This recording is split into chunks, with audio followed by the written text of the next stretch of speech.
Okay, so is that, Yes. are we all ready, Jen? Yes. All right, terrific. Well, before I open the hearing, I'd like to welcome everybody back to the House Education Committee. And unfortunately, our fearless leader, Representative Myler, is down in Boston at an appointment today, and is not going to be able to be with us. But as you've probably all heard, he's doing very, very well. He's being very, his body is responding very, very well to his treatments, and he's been sharing this information out. But his things are looking really good. His doctors are very pleased, and so I want to thank you on behalf of Mel for sending all your good vibes and good thoughts, and because it's that and everything is working. So hopefully that will continue in that very positive direction. And I hope everybody's been healthy and remaining healthy and active during this time, and continues to do that. I'd like to welcome a few people to the Education Committee this afternoon. We've got, let's see, Representative Alexander subbing in for Representative Bohm. So welcome, Joe, from across the road. Where are you, Joe? There you are. There you are. Great. Thanks for being here this afternoon. I'd like to recognize Representative Ford, who's subbing in for Representative Doherty. So Sue, thanks for being here this afternoon, and also Representative Heath, who's sitting in for Chair Myler. So Mary, thanks very much for being here today. So unless there's any other announcements to make at this time, is there any? Should I open the hearing and then read our protocol statement? Is that the order of operations here, Jen? I'm not sure that it matters. you can. Okay. Well then why don't I read our an opening statement that really sort of talks about the policy and the rules of the road behind this meeting and its adherence to the governor's executive order number 12. I'll start with that, and then we'll do a roll call attendance, and then we'll open the hearing. Is that fair enough? All right, real good. So so here's some remarks with regards to the House Education public hearing today on June 9th, 2020. As chair of the House Education Committee, I find that due to the state of emergency declared by the governor as a result of the COVID-19 pandemic, and in accordance with the governor's emergency order number 12, pursuant to executive order number 2020-04, this public body is authorized to meet electronically. Please note that there is no physical location to observe and listen contemporaneously to this meeting, which was authorized pursuant to the governor's pursuant to the governor's emergency order. However, in accordance with the emergency order, I am confirming that we are A, providing public access to the meeting by telephone with additional access possibilities by video or other electronic means. We are utilizing Zoom for this electronic meeting. All members of the committee and select legislative staff have the ability to communicate contemporaneously during this meeting through this platform, and the public has access to contemporaneously listen and, if necessary, participate in this meeting by clicking on the following website address. And that is https://zoom,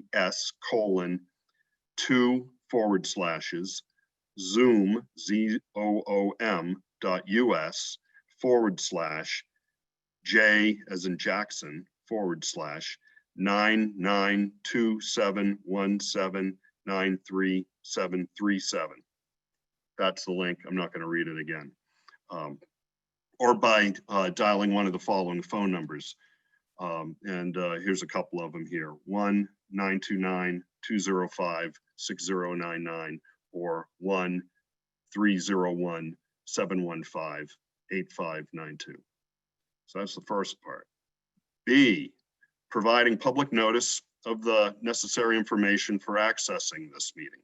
We previously gave notice to the public of the necessary information for accessing the meeting, including how to access the meeting using Zoom or telephonically. This information is printed in the House calendar. C, providing a mechanism for the public to alert the public body during the meeting if there are problems with access. If anyone has a problem, of course, it's kind of be hard to get that from listening to this announcement, but it's printed in the calendar. If anyone has a problem, please call 271-3600 or email hcs@ledge.state.nh.us. And finally, D, adjourning the meeting if the public is unable to access the meeting. So in the event the public is unable to access the meeting will be adjourned and rescheduled. Jennifer, or Ms. Ford, have there been any technology issues that you're aware of or inability to access? We have 20 attendees who managed to come in. I haven't heard of anyone having troubles that weren't resolvable. Okay, thanks very much, Ms. Ford. I'd like to introduce the staff who are on the meeting to assist us. Jen Four, our House Committee researcher, is our meeting host this afternoon. Additional House Committee service staff providing support are Brad Greeland, Pam Smarling, and Christina Dyer. This is a public hearing on Senate Joint Resolution 1 and on Senate Bill 514. Copy of the bills and any other relevant materials have been posted on the main page of the General Court website under the heading Remote Meetings. Please note that all votes that are taken during this meeting shall be done by roll call vote. And let's start the meeting by taking a roll call attendance. When each member states their presence, please also indicate whether there is anyone in the room with you during the meeting. And let's see, don't we also have to state where you're coming in from? I can't. I think everyone tends to. Yeah, okay. Maybe that's why I'm thinking that. So anyway, please indicate if anyone's in the meeting, in the room where you are, which is required under the right to know. So with that, I guess I will call to order the public hearing on Senate Joint Resolution 1. And today's Tuesday, June 9th at approximately 1:12 p.m. And I'd like to ask the clerk to call the roll for attendance.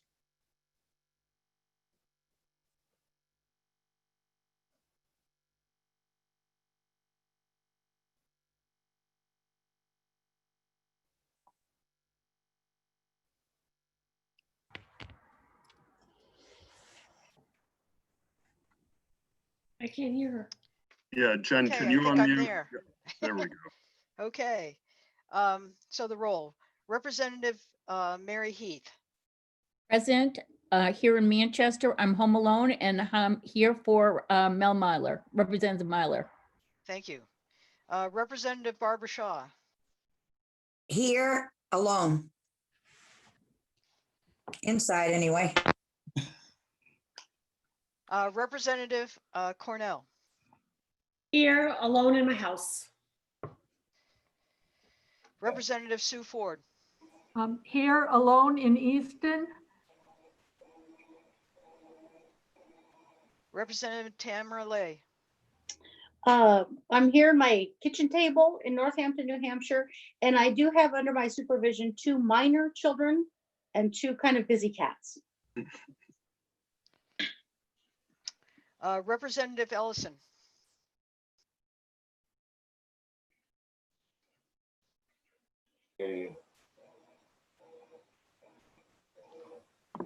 Representative Ellison, I think he's got to unmute maybe. I'm present here in Concord and I'm alone in the room. Thank you. Representative Mullen. I am here in Bedford and I am alone in the room. Thank you. Representative Reel. Here, alone. Thank you. Representative Alone. I'm here in Epping. My wife may be walking through the room occasionally. Okay. Representative Woodcock. Here by the Saco and Center Conway, and my wife will be coming in and out. All right. Representative Ladd. Here in Haverhill, alone. Representative Cordelli. I am here in my home office in Tuftonboro, and I am alone. Representative Elliott. I'm here in my apartment with my wife Barbara telling me how to vote. Representative Alexander. I'm here in Goffstown and my roommate is in and out. Representative Wolf.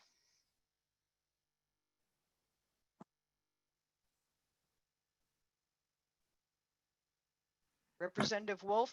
I just unmuted, thank you. Okay. I'm here in my office in New London. There may be some UPS people or something like that that come in and out. Okay. Representative Allard.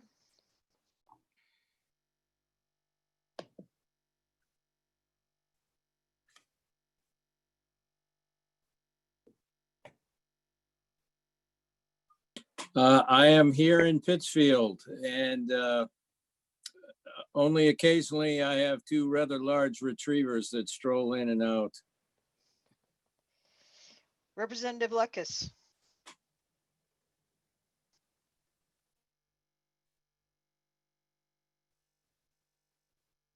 Representative Lutkus. I can see you. Yeah, Representative Lekis appears to be connected and she is not muted on my end at least. Got a couple here. Representative Luno. Reporting from Hopkinton with Ozzy, the long-haired dachshund. Okay. And I'm here reporting from George's Mills with two sometimes barky dogs. So Representative Lakis. It looks like her screen might be frozen. I'm going to ask our staff person who's helping with technology to try and reach out to her. And I'm not sure if we have her cell phone number. Just want to check on Representative Forsythe again. He is here or not? I'm not seeing. Okay, so until Representative Lekis is unfrozen, looks like everybody's here except Representative Forsythe. Okay. Thank you very much, Representative Tanner. Jen, should how long should we wait a minute for to see if we can get Representative Lekis's situation cleared here? That's really up to you if you want to wait. We'll be, like I said, we'll be trying to reach her in the background to make sure that she's reconnected properly. Okay. But you could carry on. It's not clear how long that might take. Okay, why don't we do that, and we'll proceed into the hearing with Senate Joint Resolution 1, and I'd like to welcome Senator Khan, the prime sponsor of the bill, to join us.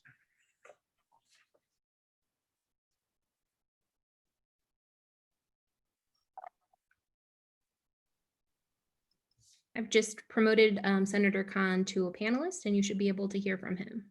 Okay, fantastic. So welcome, Senator Khan, to the Remote House Education Committee. Thank you, Mr. Chairman.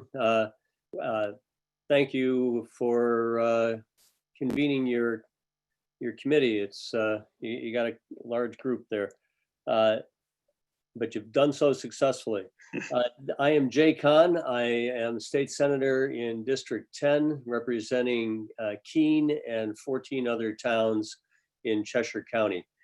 I am presenting Senate Joint Resolution 1 to you that was adopted by the Senate on February 6th. As a little bit of background to this, I serve on the Joint Legislative Committee on Administrative Rules, chaired by your representative, Bill Hatch. And at the request of the JELCAR chairman, Representative Hatch, I did introduce the Senate Joint Resolution asking for, which followed up on the JELCAR final objection to Education Rules 1400. That final objection, which was entered by JELCAR on October 17th of 2019, followed a series of conversations that and presentations that JELCAR received on Board of Education Rules 1400. The findings, which are became part of the Senate Joint Resolution, include that the Education Rules 1400 were contrary to the legislature's intent when the legislature adopted RSA 193 E2A 5 Roman 5A, and that it was contrary to the general statutory purpose clause in RSA 193 E1 and 2. So hopefully you're familiar with the curriculum rules that are a part of 193E. The contrary to legislative intent was cited in a couple of different ways in the JELCAR report, and the contrary to the overall general purpose clause of 193E was also cited in the JELCAR report. And it violates the general purpose clause because the statute delegates to school districts the responsibility for specific curriculum for which credit is granted. So this was then taking the Roman 5B clause and trying to use that as a means to grant to the State Board of Education the authority to grant up to 1/3 of all credit towards a student's graduation. But JELCAR found in its final objection that 5B section does not give the board authority to require a school district to grant credit for programs or courses when the school district itself did not approve the curriculum. So the final objection asked that the general court undertake a resolution, and that was done on February 6th, introduced by and passed by the Senate, that prohibits the Board of Education from adopting Ed 1400, which is embodied here in this Senate Joint Resolution 1. And this resolution says that the legislature shall consider altering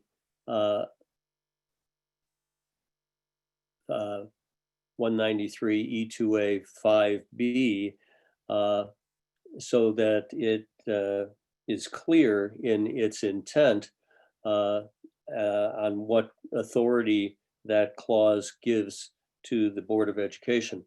And I'd say that the legislature, both in the House and the Senate, have introduced legislation to follow through on this joint resolution The House did so through Representative Tanner's House Bill 1454, and in the Senate through Senator Deitch's bill, which you will hear shortly, Senate Bill 514.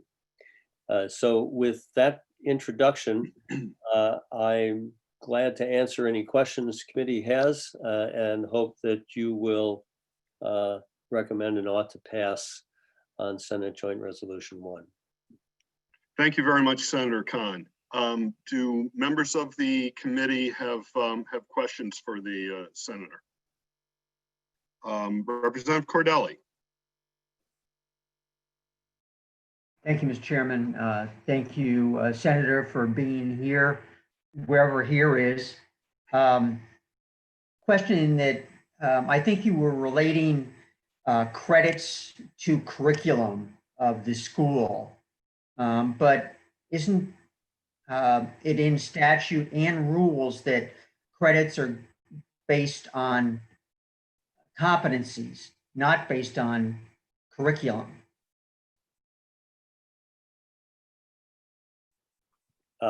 Thanks for the question. No, I believe that the statutes are very clear that it is the responsibility of the school district to establish how credits are earned. And credits can be earned in a variety of different ways. I mean, they can be earned through internship or work-based learning, or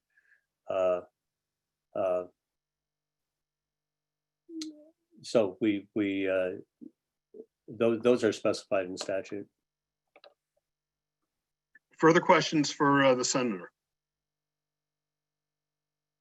Either by raising your hand on as a panelist, or if you want to get my attention, go like that too. Seeing none, thank you very much, Senator Khan. Oh, Representative Ladd, is that a hand raise? It was sort of a pass through the screen. But I've always had a problem with how the folks on Jelcar are responding to what they think is the intent of this legislation or the Learning Everywhere program. According to statute, and if we're looking at the same sections that Senator Khan is referencing, 5A and B, 5B has a statement which I'd like to have Senator Khan respond to, please. It says the State Board of Education shall adopt rules pursuant to 541A, and those rules are approved by Jelcar, and they were relative to the approval of alternative programs for granting credit leading to graduation. So it gives, am I right in saying that the state board has authority through rulemaking to determine alternative programs that lead to graduation by awarding credit? So Representative Ladd, my understanding is we've got the chair of JLCAR coming up next. That anything related to 541A might be better directed to the chair of JLCAR. Oh, so Representative Hatch is from the North Country. Okay. He's We'll wait. right on the heels here. Yeah. Is that okay with you, Senator? We can, but I'm happy to let you respond to that, though. Yeah.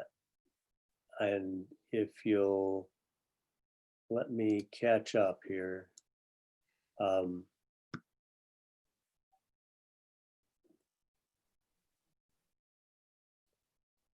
Well, so to make clear what 5B does is it says pursuant to issuing rules relative to approval of alternate programs.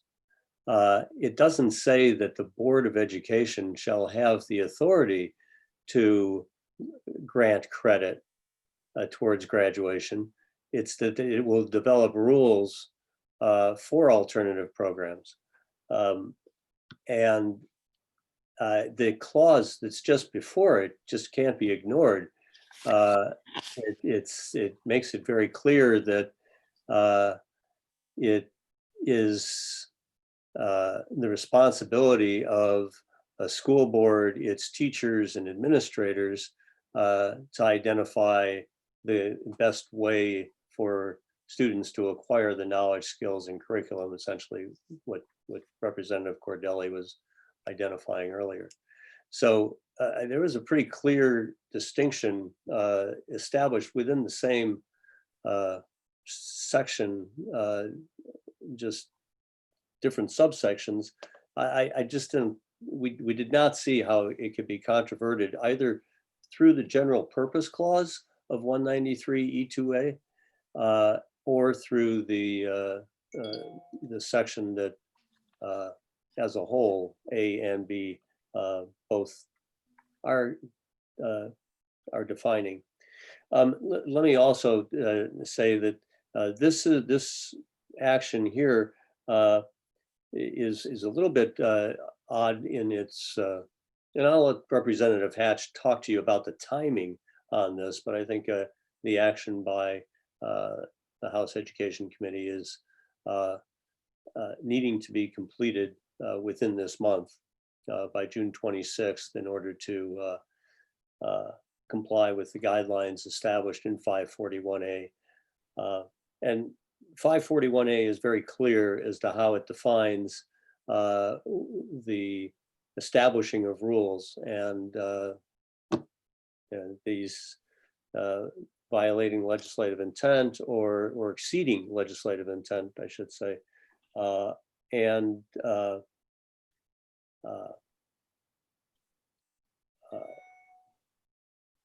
the contrary to general purpose statements. These are very clear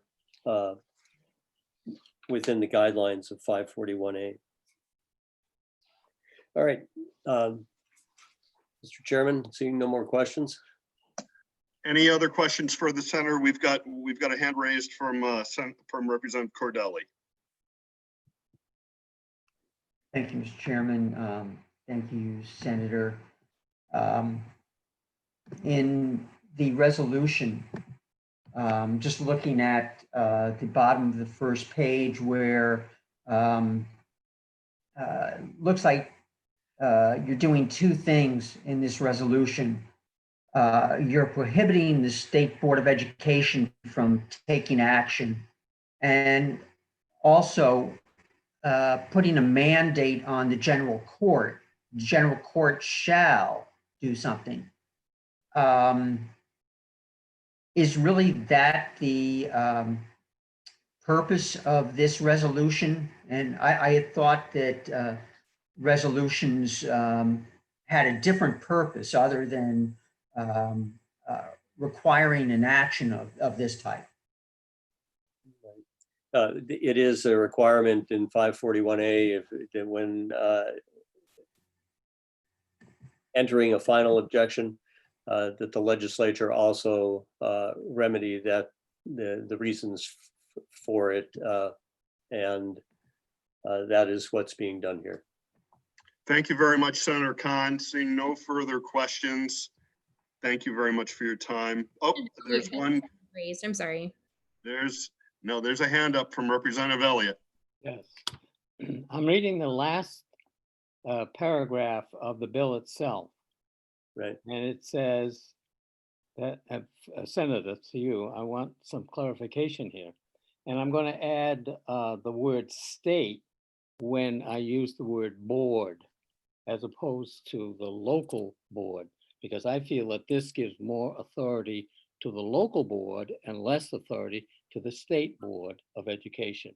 So it goes like this, that the general court shall clarify RSA 193E by legislation that, one, the rulemaking authority of the State Board of Education in RSA 193E2A VB does or does not give the State Board authority to require that school districts grant credit for courses or programs when the district did not itself approve the curriculum, and 2, that RSA 93E2A V B therefore does or does not authorize the state board to require a school local district board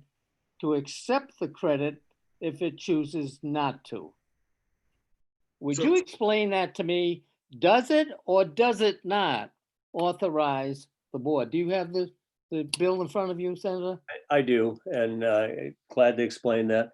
During the Jelcar hearings and the final objection, it was a request that the legislature affirm one way or the other whether the state board has this authority or not.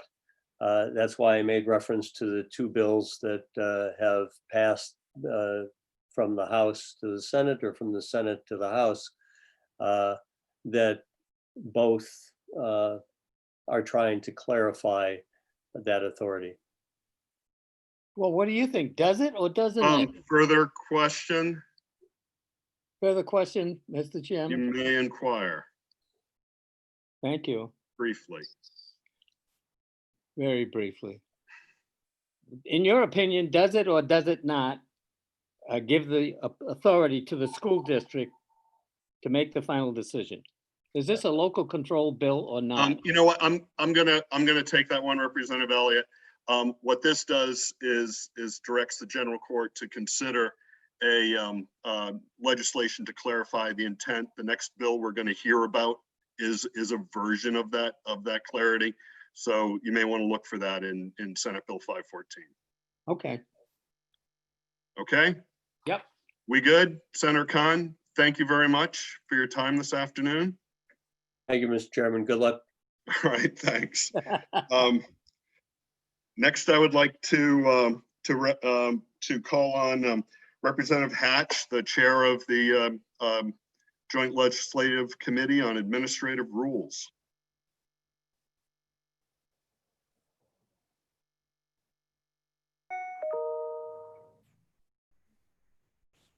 Just promoted Representative Hatch. He should appear in our lineup soon. And it looks like Representative Lekis is reconnecting right now. I see Alicia coming in. I don't see, oh, comes Representative Hatch. There he is. Maybe. Coming.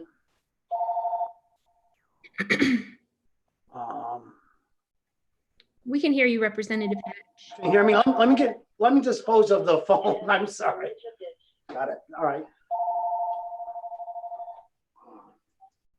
Can you call back? I'm on a Zoom meeting. I'm sorry. Thank you. Good morning. Great. Welcome, Representative Hatch, to House Education, and thanks for your time this afternoon to testify on Senate Joint Resolution 1. Thank you, Mr. Chair, and thank you for your attention, and thank you to the committee for hearing this issue. I'm Representative William Hatch. I represent 15 communities in unincorporated areas, including the beautiful town of Gorham and Shelburne. I also serve on finance as vice chair of Division 1, and in the past I've served on Ways and Means as vice chair. I'm currently chair of Jelcar, which I see some of the members there had served on Jelcar, like Representative Ladd, and are familiar with it. But I find most people really do not fully understand the role of Jelcar and what it does and doesn't do. And I was just asked to speak to this, and what I will do is I'll just briefly describe what Jelcar is, my understanding of the parameters it works under, and why we're there. What I will not do is I will not discuss the policy, and that's not what we do in Jelcar. It's not a policy committee. In fact, it's rather unique. It consists of 5 members of the Senate and 5 individuals from the House, and that comprises the committee of Jelcar. And what its purpose is to review administrative rules submitted by either departments or agencies throughout the state. And the primary function is to assure that those rules promulgated by the different entities do follow under statute and do follow legislative intent through those statutes. How that's done is it's an arduous task. We have 3 to 4 attorneys as part of GELCAR, very qualified individuals, very experienced and very thorough. And I need to stress that. I'm always amazed as to how thorough the GELCAR staff is in going through these rules. And they submit very lengthy reports, a lot of reading, as to, and they speak to whether or not these rules comply, where they don't comply, where they may or may not need improvement. And as a committee, we get those reports from the staff attorneys. We review them during our GELCAR meetings, and then we vote on positive actions. And some of those positive actions is we could vote to accept the rule as submitted, and that's the most common one. We can review the rules and either from attorney notes or our own experiences. We can grant a conditional approval to the agency, and we might have some prerequisites before those rules are incorporated. We might have some added items, we might have some edited items. But again, under 541A, it's very exhaustive, and we have to stay in very close parameters for these different positive actions. And through the years in GELCAR, and I'm sure Rick can recall, our Representative Lev, we hit them all, and nothing's done lightly, I should say. Then the other dispositive action we can do is we could have a preliminary objection to the rule. We can state why we object to the rule. And on a preliminary objection, the rule goes back to the agency to either fix, address, or renegotiate why the committee objects to the rule. And they have 90 days to bring it back to the committee, I believe it's 90, with its editing or corrections or changes to comply with the committee's request. And really the committee's request, and we're very careful about it, are always based on 541A and statute. Then there's a final objection, say in some cases, and this is what we're dealing with now with the 1400 rules. The committee has a final preliminary objection and then a final objection, and the agency doesn't see the necessity to edit those rules to comply with 541A. And again, I have to say that GELCAR doesn't take actions, in my experience, unless there's very strong footing and very strong statute authority to do so. And that's, again, one of the primary functions of GELCAR, is to assure that there's statutory authority to take whatever actions the agency wants to take through rules, and actually whatever actions GELCAR takes, we follow 541A very closely. There's 4 areas for objections, or for dispositive actions, and one of them is, and it's very important, it's looked at if the rules that are being submitted meet legislative intent. In other words, does it follow what's in the statute, and does it conform with the statute? We also look at fiscal impact. Rule may follow statute in terms of intent, but it's found through fiscal notes, because they do get fiscal notes, that the fiscal impact of these rules as submitted is concerning. Or public interest, does it meet public interest? That's another area where there could be objection to the rule submitted. So I think I hit them. And then what's happened with this rule, it was determined that it did not meet legislative intent.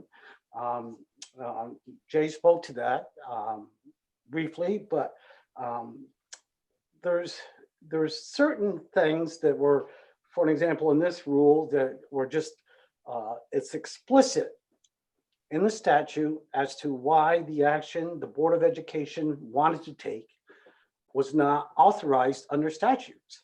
And it was very clear from our staff attorneys in Jelcar, and that's what moved the committee to have the final objection. So when that happens, and there's still an unyielding by the agency or the state department to conform the rules to what we believe statute states they should, we come up to the joint resolution, which stops those rules from going forward as submitted for a period of time. Everything we do in Jelcar is on a time clock, so to speak. We're on, and it starts immediately once we vote on those actions to be taken. And here we are now with the joint resolution. It's gone through the Senate into the House.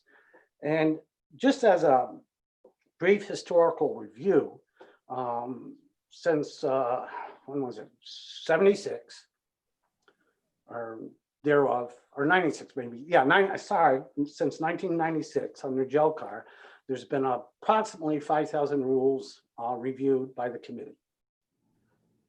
And out of those 5,000 rules, there's been only 20 joint resolutions found necessary. I've been on Jelcar for, I'm not sure how long, more than a decade anyways, plus. And in my experience, there has been only one other joint resolution. So out of those 20 joint resolutions, 3/4 of them, or 15 of them, once it was voted on by the committee to make a joint resolution, the agency or the department withdrew the rules as submitted. So what that caused is no further action needed to be taken. The resolutions did not have to be presented to both houses. The issue was resolved. 5 of them did go forward, and 3 of them went the full course up to the governor's desk and signed and put into action. And again, why I'm just giving a little historical review of joint resolutions. This is not an action taken lightly. This is not an action that anybody really prefers to do, but nevertheless, the importance of it is paramount, I think, and that's why we're taking this action. Now, just to put things maybe in perspective a little bit, Jelcar, a non-partisan body, and as I stated, our purpose is to assure that things conform with legislative intent, things conform with the statute. In my years on Jelcar, I could not even guess how many times I voted in favor of a rule as submitted that I was so against the policy that it was speaking to. I was so against the action that it was taken, but it did follow legislative intent, and it did fill the purpose that we as a legislative body voted to take forward in the majority. So that's why it is what it is, and that's why we have to take sometimes these actions, and I think that's why it's very important. We really need to be careful about allowing any entity within state government to take actions without the proper authority. And I heard a couple members of this committee read a couple things that seeing what the Board of Education was doing was appropriate, but these things have been looked at. They've been looked at by staff attorneys, and please know there's been times that some of these things were taken to the Supreme Court and adjudicated. And what the finding was when a item is taken out of context, and that's what some of these they believe that some of these statements are that were being utilized as authority, that they are taking the statute or the phrase out of context and utilizing that to say that they had the authority to do what they were doing. And they don't actually. So anyways, with that, I thank the chairs, thank the committee for listening. And I will entertain a question or so only on what GELCAR does and doesn't do. I will not entertain a question on policy, and I will not debate statute. With that, thank you, Mr. Chair. And Thank you very much, Chairman Hatch. Questions for Representative Hatch? I see Representative Cordelli has his hand up. Go ahead. Go ahead. Thank you, Mr. Chairman. Question, Representative, thank you for being here. I was looking at, well, back up. You mentioned that a joint resolution prohibits actions for a period of time. And I also checked with the House clerk, who said that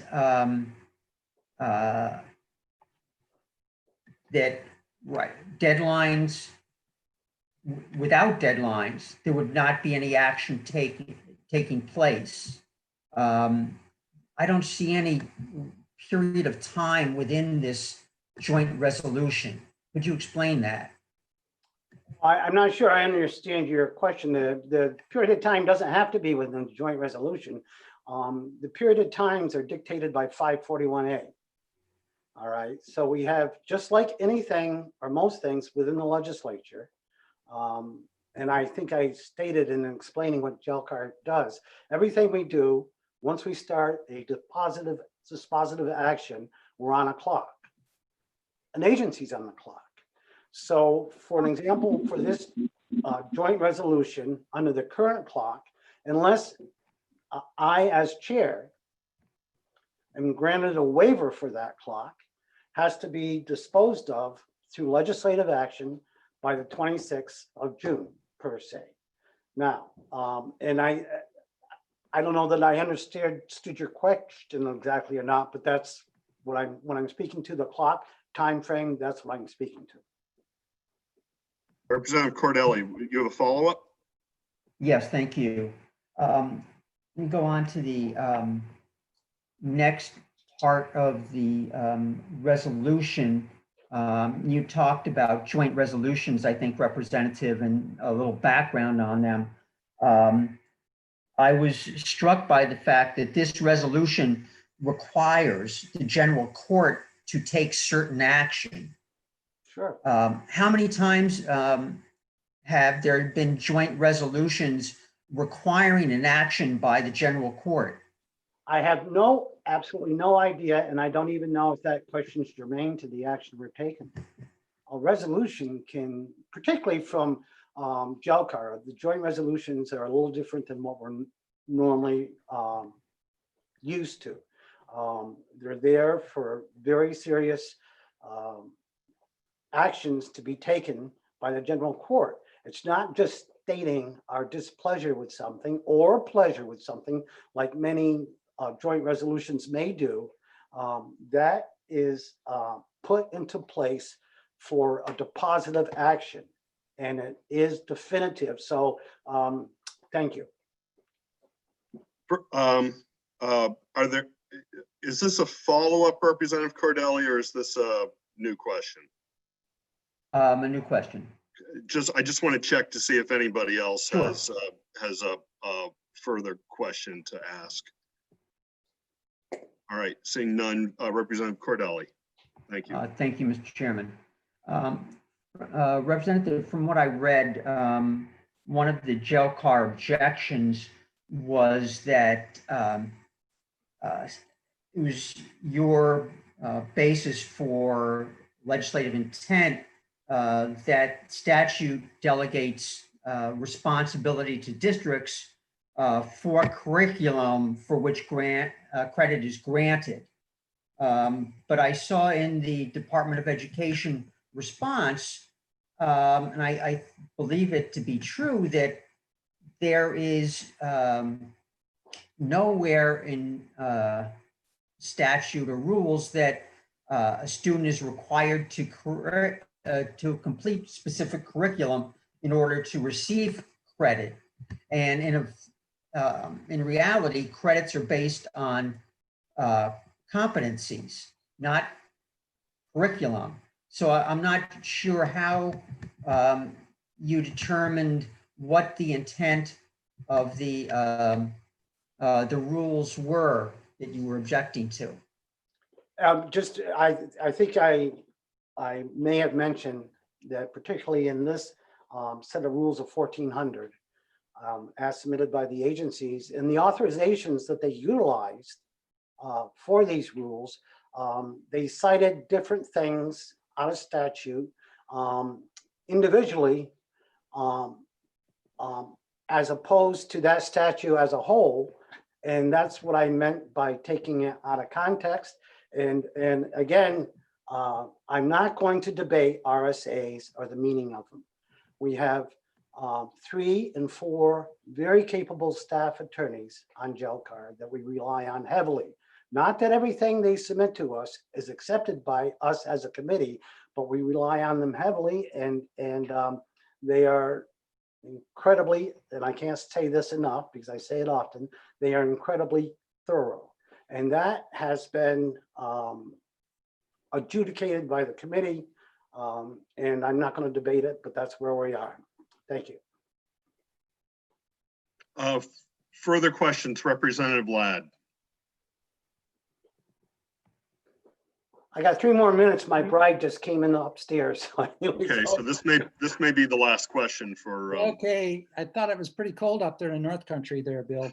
Oh, it was. I still see white, Rick, when I look out my back window. So well, I got a fire in the fireplace right beside me. Okay, I've looked through 193E, and I can make the real pretty solid assumption that it is statutory intent that all students have an opportunity for an adequate education. Agreed? Yes. I'm not even going to speak to that, Rick. Okay, so then I'm not even going to go there. Let me follow that up then. I'm looking at another portion of statute. It says competency-based strategies provide flexibility in the way that credit can be earned and awarded. That's not even. All right, let's. I understand. So is why was GELCAR in the position where they're striking down another alternative pathway, offline, online, be it whatever it might be, community-based, where a student can achieve these competencies through the Learn Everywhere program? Why was that struck down? Because to me, it's in line with the intent of those several areas I just mentioned. All right, Representative Ladd, hang on, Representative Hatch. Excuse me, Mr. Chair. I'll just say this for the entire committee, if I may, into that question. Go to the GELCAR website. Everything's very clear there. And Rick, with your abilities, it probably will take you about 5 minutes to read the notes off that answer the question you just asked me. Thank you, Mr. Chair. Okay, thank you. Seeing no further questions, thank you very much, Chairman Hatch, for being with us this afternoon. Thank you, Mr. Chair. I hope I was helpful, and it's good seeing a lot of you guys. I haven't seen you in a while. Take care. Stay warm up north. Yeah. Next, I would like to recognize Commissioner Edelblut, who is offering to testify this afternoon. Commissioner, wonderful. welcome to the House Education. Thank you. I'm on video, but I'm not sure if I'm going to be promoted on the, well, I'm on phone, but am I going to be promoted on video too? Because I don't want to give you guys parallel processing here. You've certainly been promoted as a panelist, so I don't know. Great. So we will go ahead, and I don't see myself showing up on the screen, so I'm going to go ahead and get started then. In terms of the testimony, thank you. For the record, Frank Edelblut, Commissioner of Education, and appreciate that you all have joined us by video today and are addressing these important matters. By way of comment, I've got another meeting that I need to be at. I know you have Senate Joint Resolution 1, but then you'll be hearing SB 514. I have submitted testimony to you on both of those, both on SJR 1 as well as SB 514, and I encourage you to take a look at those. Because this is the SJR hearing, I will limit my comments principally not to policy, but to the GELCAR process. Would encourage you as well to read the many pages of information that I have provided to GELCAR as well as to this committee in response to the GELCAR actions and now the actions before this legislative body. So as context, and I think it's important that we have the context, the department and the board have been responding to a specific statute passed by the legislature. That statute states very simply, the State Board of Education shall adopt rules pursuant to 541A, doesn't give anybody an option, relative to the approval of alternative programs for granting credit leading to graduation. This mandate to the board is really quite unambiguous, and both the board and the agency understands the important responsibility that we have to have fidelity to the statute in adopting rules. It states that the board shall adopt rules. The legislature has ordered the board to create rules in response to this statute, and the board has proposed ED 1400. Testimony when RSA 193E2A 5B was passed made clear how the agency understood this law and how it would be implemented. That is part of the record. ED 1400 is consistent with that testimony. Attempts were made during the last legislative session to modify the agency's understanding of RSA 193E2A 5B, and those were not successful. That means that this legislative body affirmed that the agency's understanding of the law was appropriate. It's interesting that Representative Hatch talks about the GELCAR being a nonpartisan board, and I appreciate the long history of the GELCAR attorneys and the nonpartisan approach that it has taken to many pieces of legislation in the past. In this particular instance, it is important to point out that every vote that was taken on the Learn Everywhere rules on ED 1400 was strictly along partisan lines, so hardly nonpartisan in that sense. The law, in addition to stating that we shall adopt rules, also says it shall adopt rules for the approval of alternative programs. What is really interesting is here in New Hampshire, we have a great set of very wide and flexible rules for all of our public schools, whether those are traditional or charter, to be able to develop and implement lots of different varieties of student programming. The agency's understanding of RSA 183E2A 5B is that an alternative or different program be established, not simply a reiteration of that which already exists. And ED 1400 accomplishes this goal. In the feedback that we received from GELCAR, in several instances, whether it was in comments or formal responses, they said, well, why don't you just do this? Or why don't you just do that? Well, because those were not alternatives. Those existed in statute and in rule today. So they would not meet the legislative intent of this rule. And then the final aspect of the law and the statute that you all passed that I want to point out is it says it is for granting credit leading to graduation. And this phrase is quite clear and contains no subjunctive expression or uncertainty. Credits are granted and credits lead to graduation. There is no conditional verbiage in RSA 193E2A 5B such that the agency could understand that credits may be granted or that credits may lead to graduation. The law is very clear. ED 1400 is limiting in that it doesn't say, it says we have to lead to credit, leading to graduation. It does not result in graduation, but only credits that are earned result in leading to graduation. This was actually one of the points that was addressed in the testimony with GELCAR, and I want to just quote one of the GELCAR members, Representative Schmidt, who raised a question. And he stated, he said, quote, since the diploma is granted in the name of and on the authority of the local school board, To the degree that elements of it would be effectively forced in against their will, is that not going to cause trouble in the long run?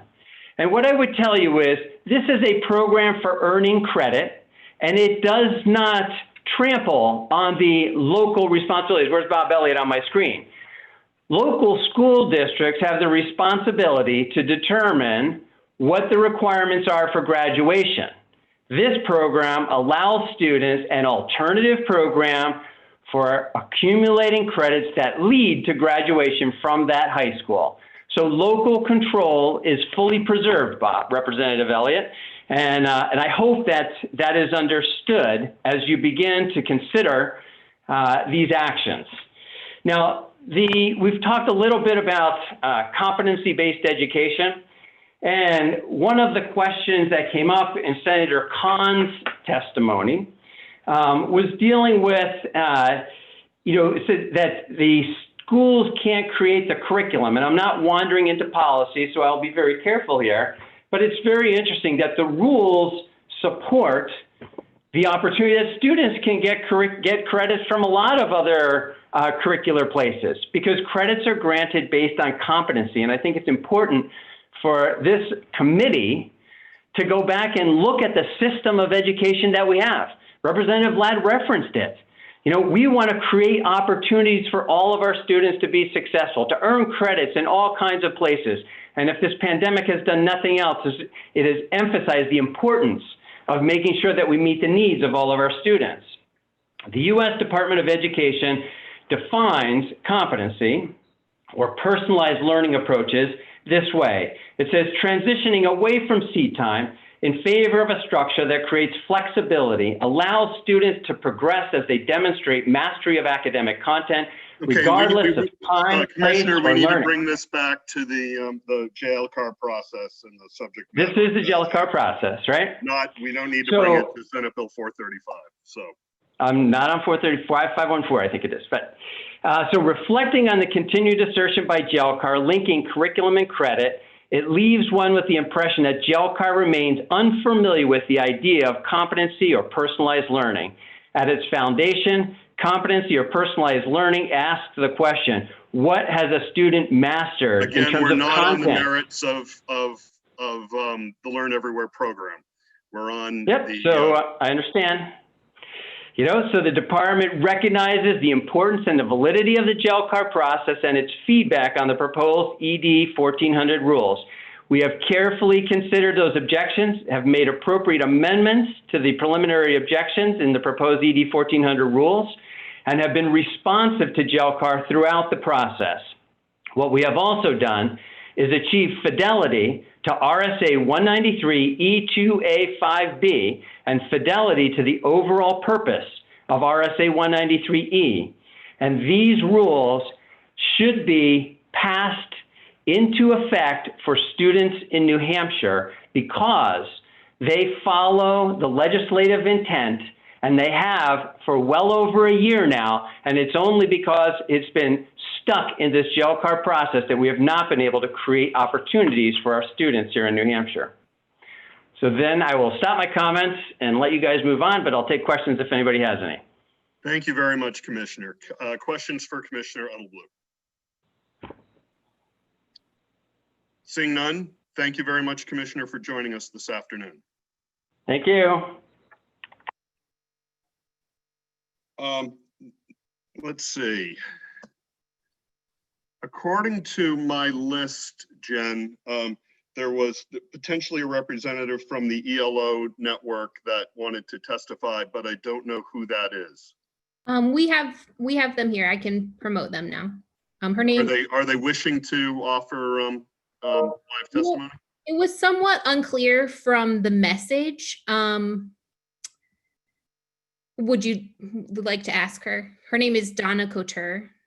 Yeah, I mean, if she can attendees raise their hand to indicate? Just a moment. Hello? Oh, maybe she's not with us anymore. Or I guess in the alternative, is there another member of the New Hampshire ELO network that would would care to offer live testimony. What? That's the only person that I saw from that group. Okay. They may rejoin because they had been with us for a while. Then we'll check again a little short. We do have Megan Tuttle I from was- ANH. Yep, I'd like to invite Ms. Tuttle to join us.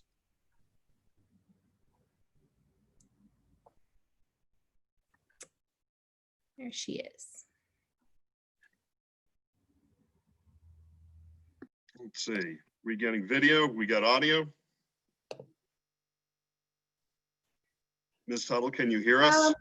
Yep, and I think, there we go. Oh, there we go. Thank you very much for joining us this afternoon. Thank you, Mr. Chair, members of the House Education Committee.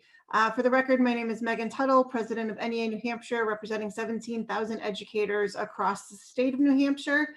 And I'm here before you remotely in support of Senate Joint Resolution 1. We support the final objection and this joint resolution issued by JELCAR and its reasons for doing so. Ed 1400 is contrary to the statute it was passed under, and that the state board, under longstanding law, does not have the ability to require a school district to accept credit. Senator Khan, some of my other colleagues have expressed these objections. I would simply like to add that there's an important practical reason why New Hampshire has followed local control of credit granting in its statutes for so long, because it values the role of the educator in the process of student learning. In addition, as classroom teachers, we must meet specific requirements, go through the process of applying and meeting the standards necessary to be certified educators. So excuse me, Ms. Tuttle, I just want to keep this fairly tight to the, Sure. so you've mentioned that existing law, you know, provides credit granting authority. Now you're sort of justifying why that existing law is in place. But if we can try to keep it really close to the JLCAR structure. Yeah, let me just go real quick. If I could just look.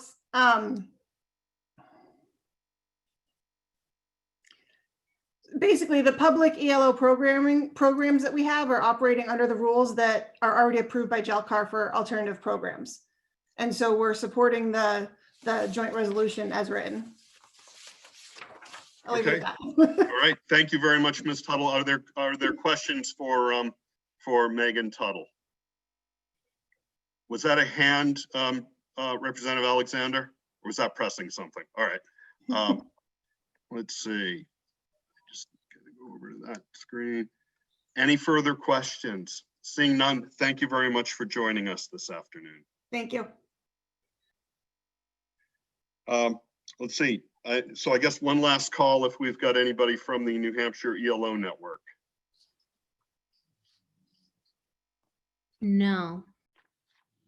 Okay, or anybody else that's wishing to testify. The only other person I had marked down was Miss Maureen Prohl. She submitted written testimony and I see her in the list. I'm not sure that she wants to speak. Perhaps Ms. Prohl, if you could raise your hand if you're interested in speaking.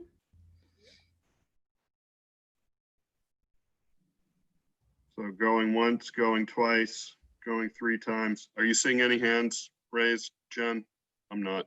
If there's anyone on the phone that would like to raise their hand, the function is *9. I don't see any callers though. Okay, then we will close the hearing. Woodcock has raised his hand. What's that? Representative Woodcock has raised his hand. Yeah, go ahead, Representative Woodcock. What's up? Thank you, Mr. Chairman. Just one quick comment. ELO did submit written testimony today. Okay. Thank you. So I believe all the written testimony is being transmitted to and has been sent to committee members. Correct, Jen? That's correct. And Ms. Prohl has raised her hand in the intervening time. Okay. So and Ms. Prohl, could we bring Ms. Prohl in to testify? Okay, she is in and unmuted now. She still looks muted. There she is. Here we go. Hello.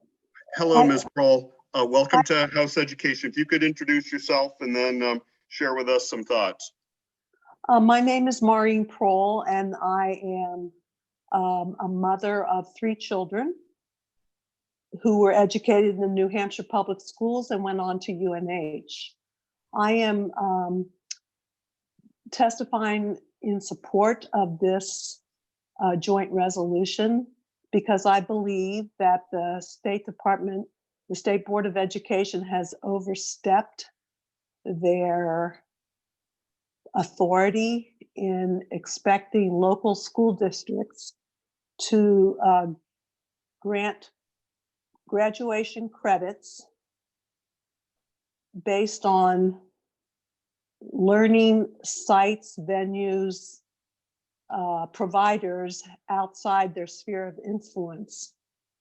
I also believe that these same local school districts have the responsibility to the taxpayers in their community to vet these sites and to accredit them and to oversee them. My children have taken advantage of the extended learning opportunities and gotten science credit. And I believe that the school district, or I know that the school district, provided oversight of the goals of that program and the granting of credit towards graduation. I think that this is a redundant program that's being offered by the State Board of Education.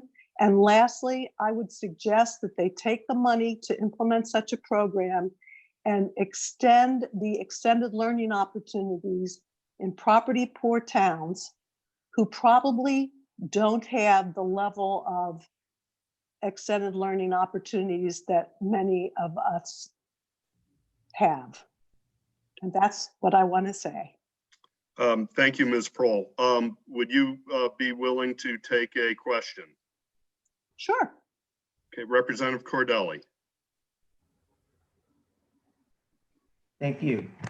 Thank you, Ms. Prohl, for being here.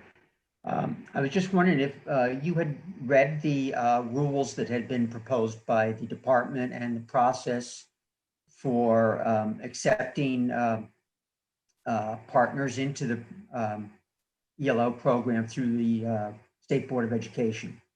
Are those the ones that were posted on the State Board of Education's website back in, I thought it was last summer, or was it last fall?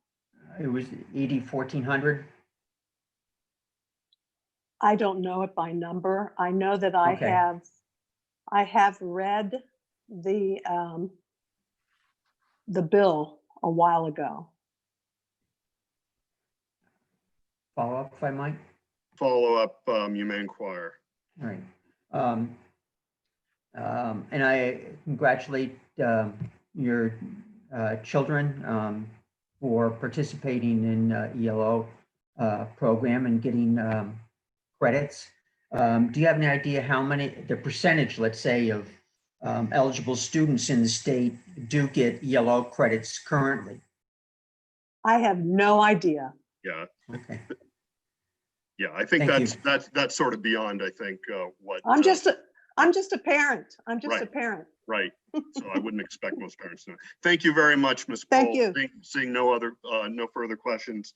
And we'll close the hearing on Senate Joint Resolution 1. I apologize for interrupting. I just wanted to let you know that while Ms. Prohl was speaking, that Donna Couture from the ELO network was able to reconnect. If you did want to hear from her. You know, I think we just closed the hearing. We've heard quite a bit. Apologize to Ms. Couture on that, but we tried a couple of times there. And so with the hearing closed, we're going to actually move into an exec session.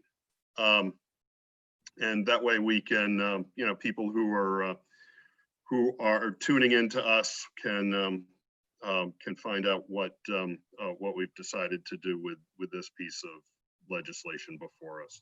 And so, Jen, I think before we call to order the executive session, do I read this script again?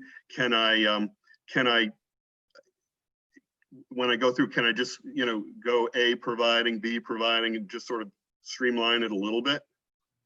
Do I have to have the links, read the links in again? That's what we've done traditionally. All right, we'll do the whole thing. So, shortly, we're going to begin a House Education Executive Session. Today's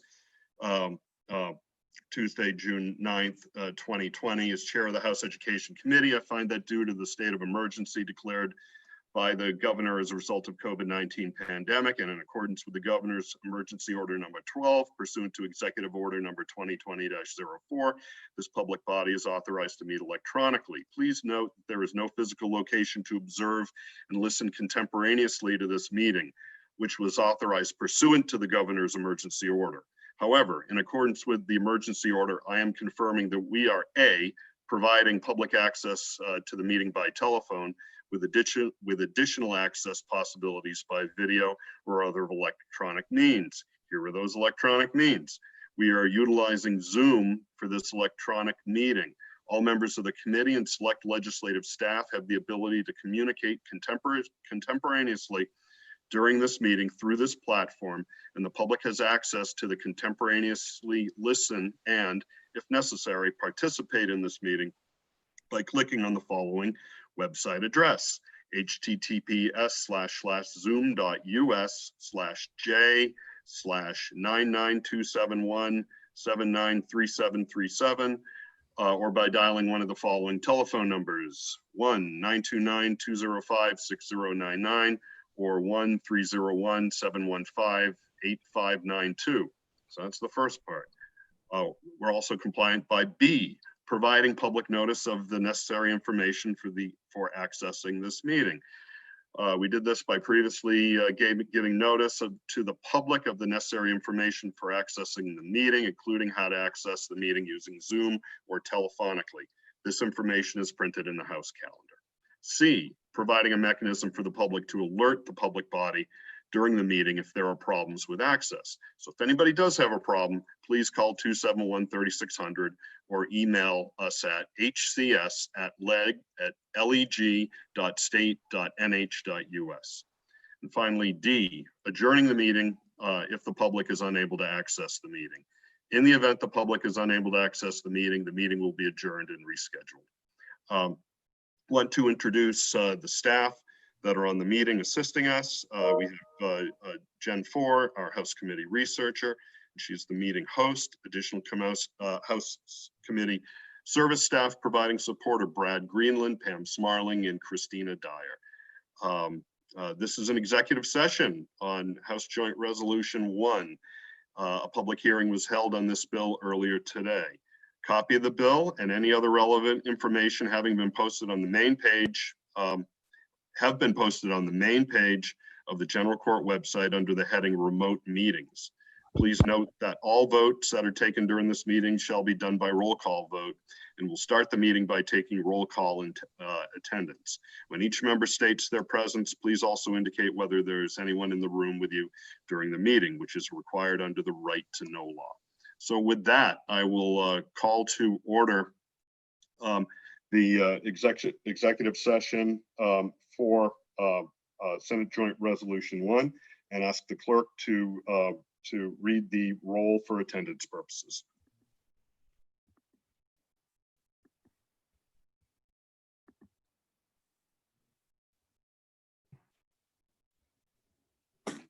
Thank you, Mr. Chair. Representative Heath. Representative Heath? She's here, but she's got to unmute. Okay, yes. Mary Heath, present, and I'm here to replace Representative Myler. Are you alone or are there people I am there? alone in the room, yes, in Manchester, New Hampshire. Representative Shaw.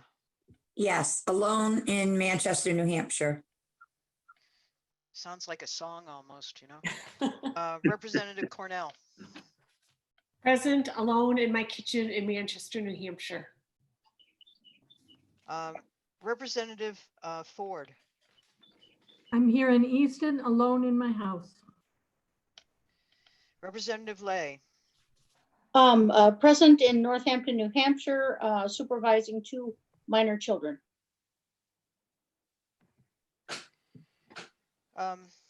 Representative Tanner's here. I'm alone. Representative Ellison, Present, alone here in Concord, New Hampshire. Representative Mullen, I am here in Bedford, New Hampshire with a cat that thinks it's a dog. Representative Reel, Cole Reel here in Goffstown, New Hampshire by myself. Representative Vallone, Here in Epping, and I'm with my wife, who will occasionally walk through the room. Representative Woodcock, I'm here in Center Conway, New Hampshire, and my wife is present in the room. Representative Ladd, Here in Haverhill, alone.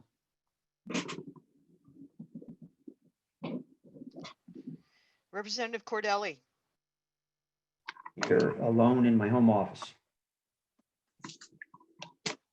Representative Elliott, Here in Salem, New Hampshire with my wife. Representative Alexander, I'm here in Goffstown and my roommate's in and out of the room.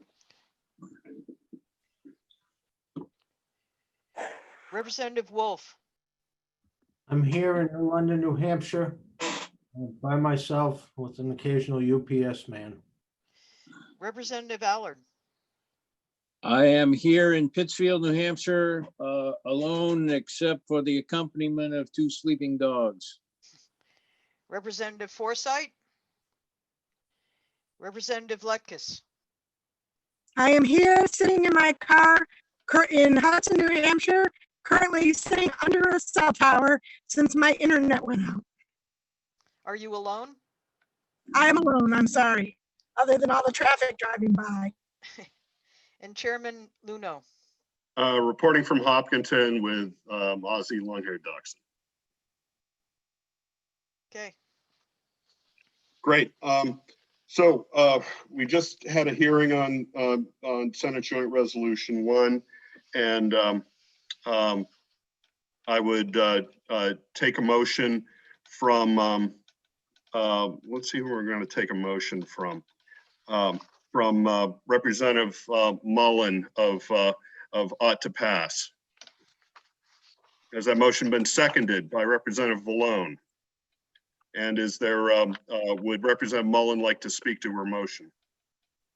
Yeah, I'd be happy to speak to my motion. I think that we ought to pass this resolution and let it go through if it does nothing else other than clarify whether or not the State Board of Education has the rulemaking authority that Ed 1400 claimed that it did. I don't feel like I have any better answer to the question now than I did then. So I think that the joint resolution ought to stand. Terrific. Any Representative Vallone, any further to add on the speaking on the motion? You're muted, Mark. Oh, so he's just thumbs up on that. So any other members wishing to speak on the motion of ought to pass? Representative Cordelli has his hand up, and so does Representative Ladd. I see Representative. I'm going to call on Representative Ladd. Rick. Representative Ladd, you need to respond to the prompt on your screen. Just let me take my own little microphone and I'll cross it out. When SB 435 went into effect, and that's the initial bill, there were several of you there that were present at that time. And we've talked a lot about intent today, intent of that law. The basic intent of that law was to get away from all this seat time we have in these classrooms right now in the traditional location. It's about student competency. And it's about varied real life experiences. and outside the traditional walls.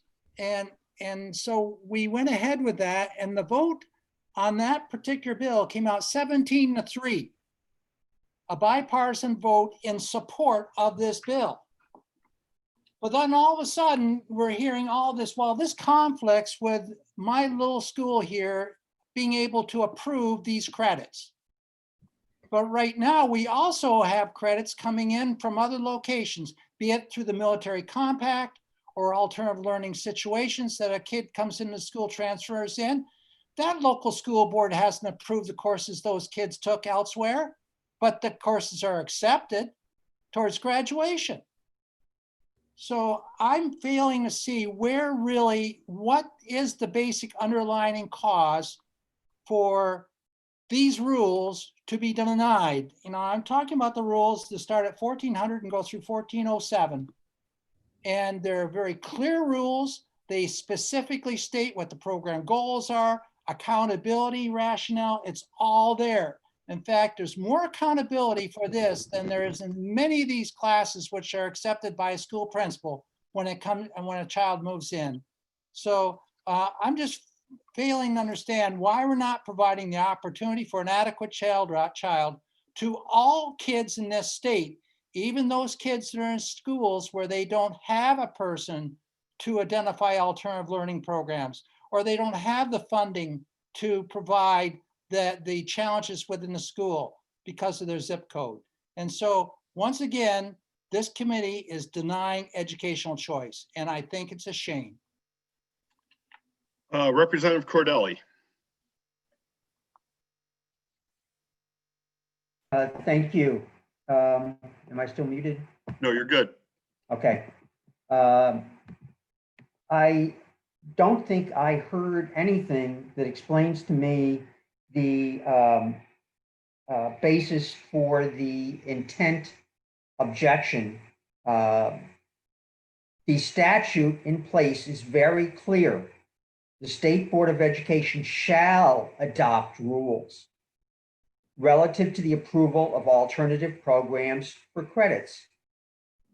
It's a mandate. It's a shall. That's what the State Board has done. They have built in suggestions that have been made through the JLCAR process. They have put in an approval review process with local ELO people involved, local school board members involved. That has all been done. We heard from the representative from JLCAR that he didn't want to discuss the statutes, but it seemed to me that that was his basis for the objections to the rules. So I do not understand the reason for this resolution, because the statute has been upheld with subsequent votes after its passage, and it is the law. I don't know what could be clearer than what is written in the statute. Anybody else like to share a thought before we take a vote on this motion? Representative Elliott. Just wanted to ask, Edelblut stated, the commissioner stated, quote, the state board shall adopt rules, unquote. What is the source of that? So that's a question to the chair. The source of that is actually the reference to the Senate bill that I think I mentioned during the commissioner's testimony, and he thought I might have been referring to the next bill, but Senate Bill 435 from the 2018 session says the State Board of Education shall adopt rules, comma, pursuant to RSA 541A, comma, relative to the approval of alternative programs for granting credit leading to graduation. That's the source. Representative Ladd.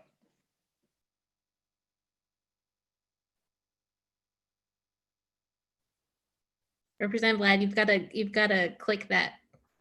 The blue one. I always see red. And what? You got a blue shirt on. Pardon me? You got a blue shirt on.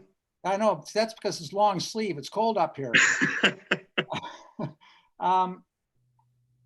What you read was correct. It's the RSA 193E:2, Roman 5, A and B. And in B, it basically does say that this is a mandate to the state board, and that was referenced and that was put into law with 435. So the intent was so clear. And yet now we're saying, well, where's your legislative intent? And it's clearly in law. It's in statute. What the State Board of Education did is in accordance with what's good policy and law. Are you at the end? Okay, thanks, Rick. Thank you, Representative Ladd. Are there further thoughts anybody would like to share before we call the vote? Representative Shaw has her hand up. Representative Shaw.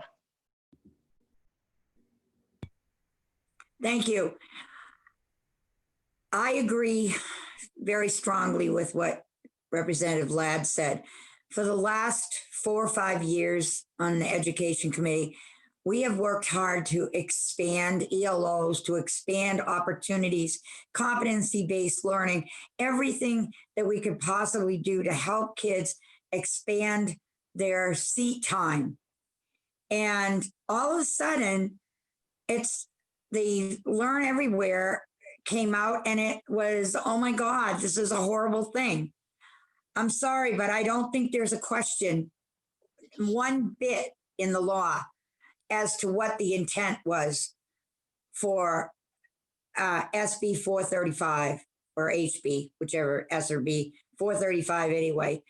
And I strongly recommend that we not vote in favor of this. I think it's very clear in law and have thought that for quite a while. Thank you. Any further comments? Seeing none, then I will ask the clerk to call the roll. Just to clarify, we are, the motion is ought to pass on Senate Joint Resolution 1 with the motion made by Mullen and seconded by Vallone. So the clerk will please call the roll.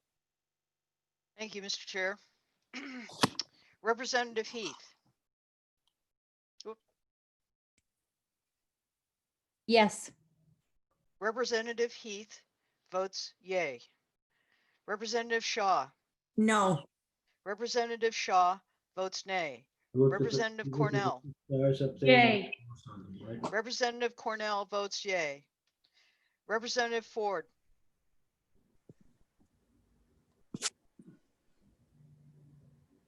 There it is. Representative Ford. Votes yes. All right. Representative Ford votes yes. Representative Lay. Okay, yep, all right, bye. Yes. Representative Lay votes yes. Representative Tanner votes yes. Representative Ellison. Yes. Representative Ellison votes yes. Representative Mullen.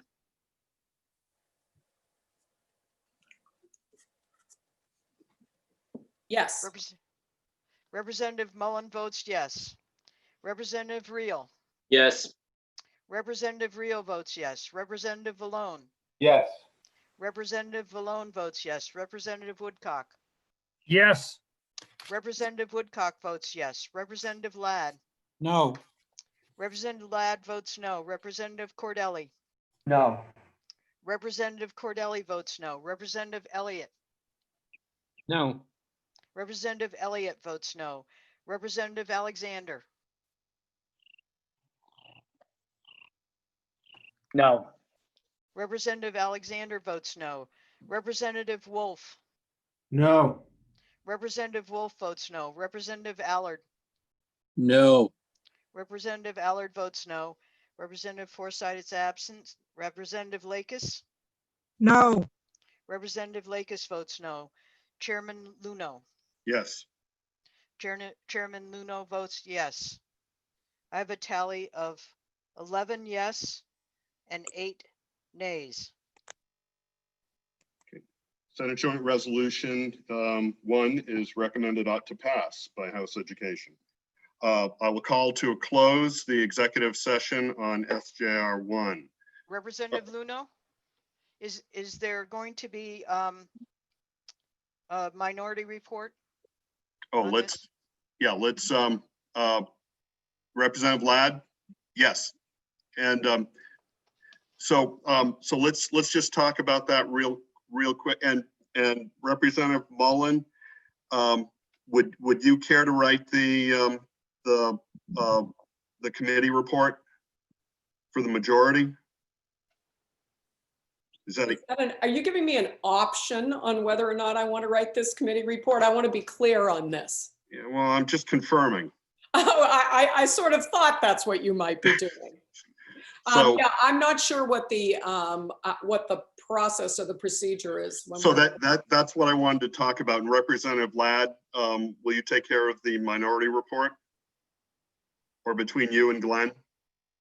Yes. So what I'd like you to do, if you could email me and Representative Myler those by, let's see, what do we got tomorrow? Maybe by the end of the day, Wednesday. Oh, sure. Would Yeah, be. That's no problem, Dave. I'll do this one and the next one we haven't had yet. I'm just assuming we're going to be minority. Cordelli will write that one. Okay. Okay. Yeah, if I could get, if Mel and I could get the reports by the end of the day Wednesday, I think that would be, does that give us time, Jen? Yeah, because it's 2 weeks till the next. But I'd like to be able to sell it. Yes. I mean, it all depends on what happens Thursday. Right, yeah, Thursday. obviously, yeah. Well, yeah. You approve them. Once you and Representative Myler approve them, you can send them to me and then I'll send them to Karen for processing. Okay, fantastic. Yeah, no matter what happens on Thursday, this committee needs to finish its work though on these two bills, and we need, we've had an exec session and we're going to produce reports. So thanks very much on that. So next up. So you're adjourning? We've already adjourned the exec session. Okay. And we're going to be taking up a public hearing on Senate Bill 514 next, and we're running about 41 minutes behind, but hopefully we can make up some time. But where we won't be able to make up time is on what I have to read at the start of this. So I will do my best to move through it quickly.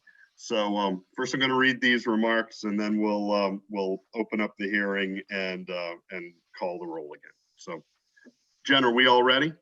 Yes. Okay, great.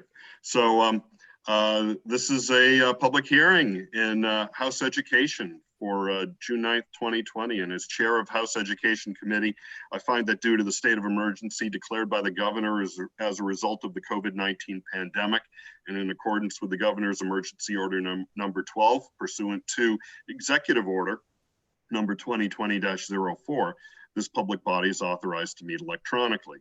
Please note that there is no physical location to observe and listen contemporaneously to this meeting, which was authorized pursuant to the governor's emergency order.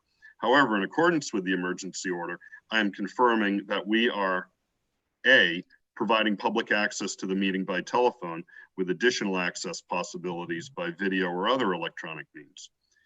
We're doing this by utilizing Zoom for this electronic meeting. All members of the committee and select legislative staff have the ability to communicate contemporaneously during this meeting through this platform, and the public has access to contemporaneously listen and, if necessary, participate in the meeting by clicking on the following website address: https://zoom.us/j/99271793737, or by dialing one of the following telephone numbers: 1-929-205-6099 or 1-301-715-8592. B, providing public notice of the necessary information for accessing the meeting. We previously gave notice to the public of the necessary information for accessing the meeting, including how to access the meeting using Zoom or telephonically. This information is printed in the House calendar. C, providing a mechanism for the public to alert the public body during the meeting if there are problems with access. If anyone has a problem, please call 271-3600 or email at hcs@leg.state.nh.us. D, adjourning the meeting if the public is unable to access the meeting. In the event the public is unable to access the meeting will be adjourned and rescheduled. I'd like to introduce the staff that are on the meeting assisting us. We have Jennifer Four, House Committee Researcher, and she is our meeting host. Additional House Committee service staff providing support are Brad Greenland, Pam Smarling, and Christina Dyer. This is a public hearing on Senate Bill 514. A copy of the bill and any other relevant material have been posted on the main page of the General Court website under the heading Remote Meetings. Please note that all votes that are taken during this meeting shall be done by roll call vote. So let's start the meeting by taking roll call attendance. When each member states their presence, please also state whether there is anyone in the room with you during this meeting, which is required under the right to know law. So I'll call to order the public hearing of Senate Bill 514 and ask the clerk to call the roll for attendance. Thank you, Mr. Chair. Representative Heath. Mary Heath, here in Manchester, New Hampshire, here alone, and I'm here today in place of Representative Mel Myler. Thank you. Representative Shaw. Yes, in Manchester alone. Representative Cornell.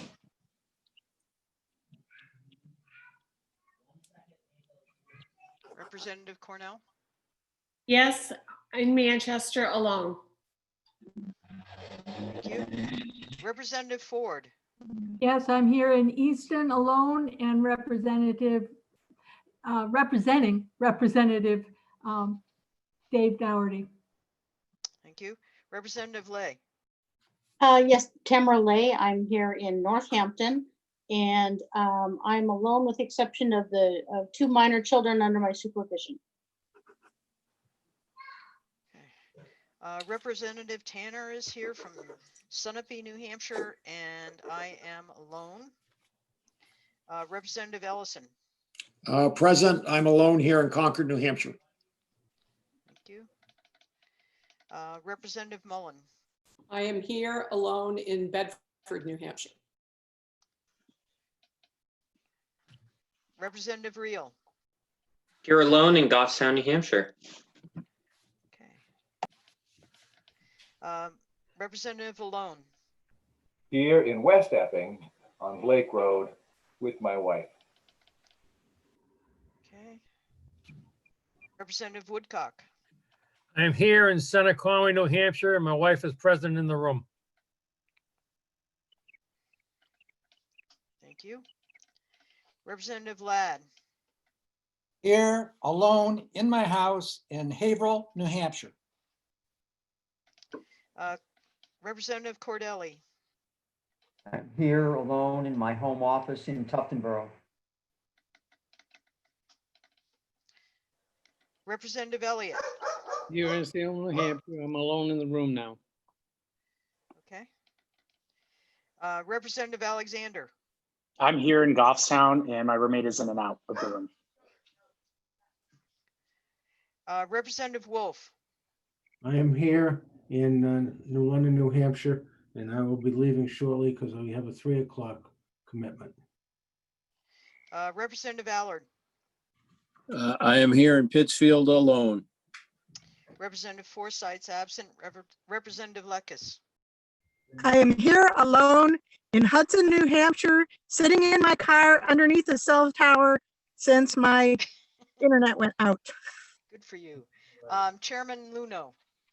reporting from Hopkinton with Ozzy the long-haired dachshund. Okay.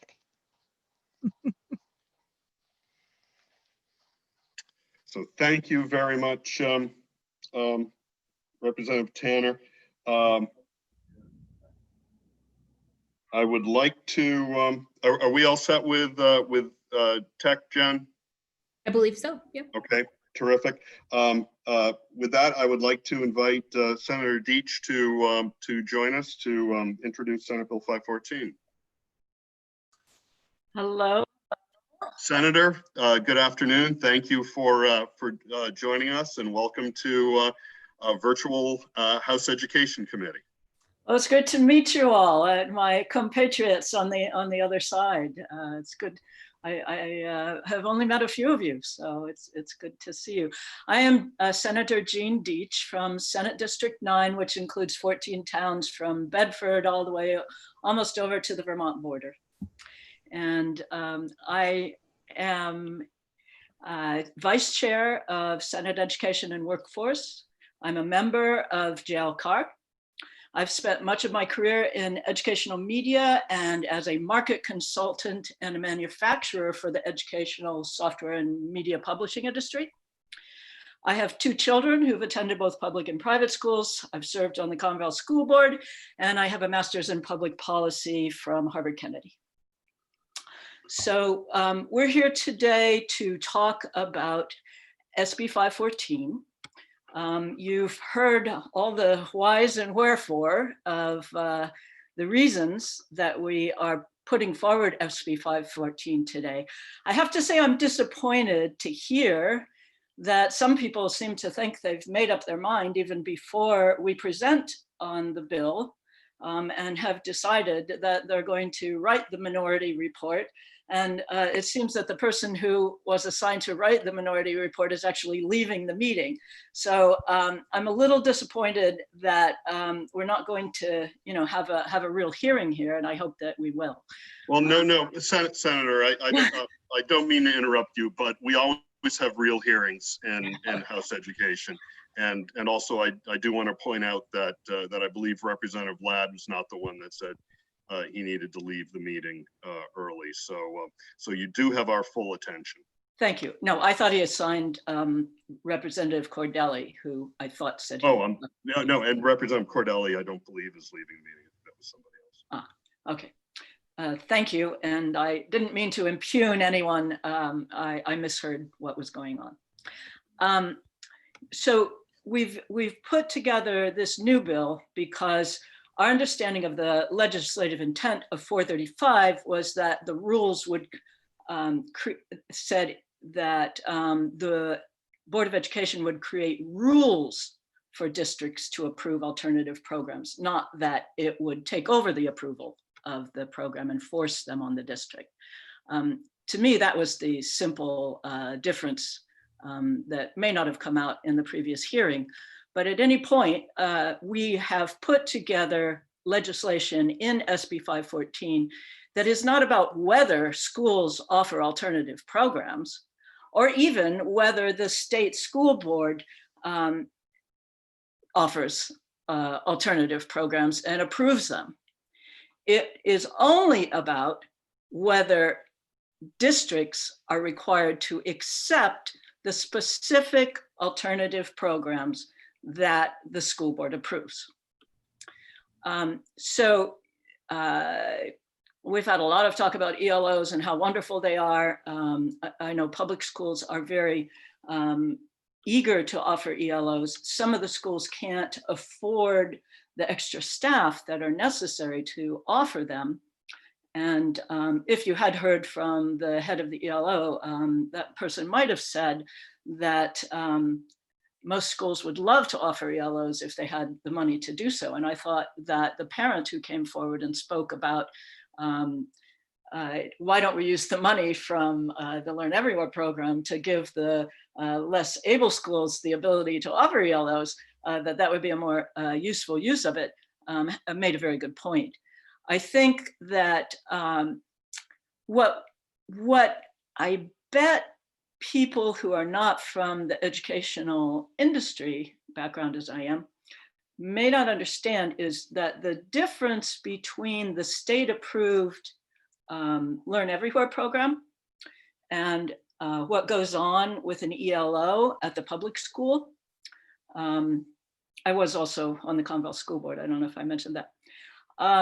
Is that with the ELO, there's close supervision. There's a person who, either a guidance counselor, or a teacher, or a staff member, who has recommended that ELO for a particular student.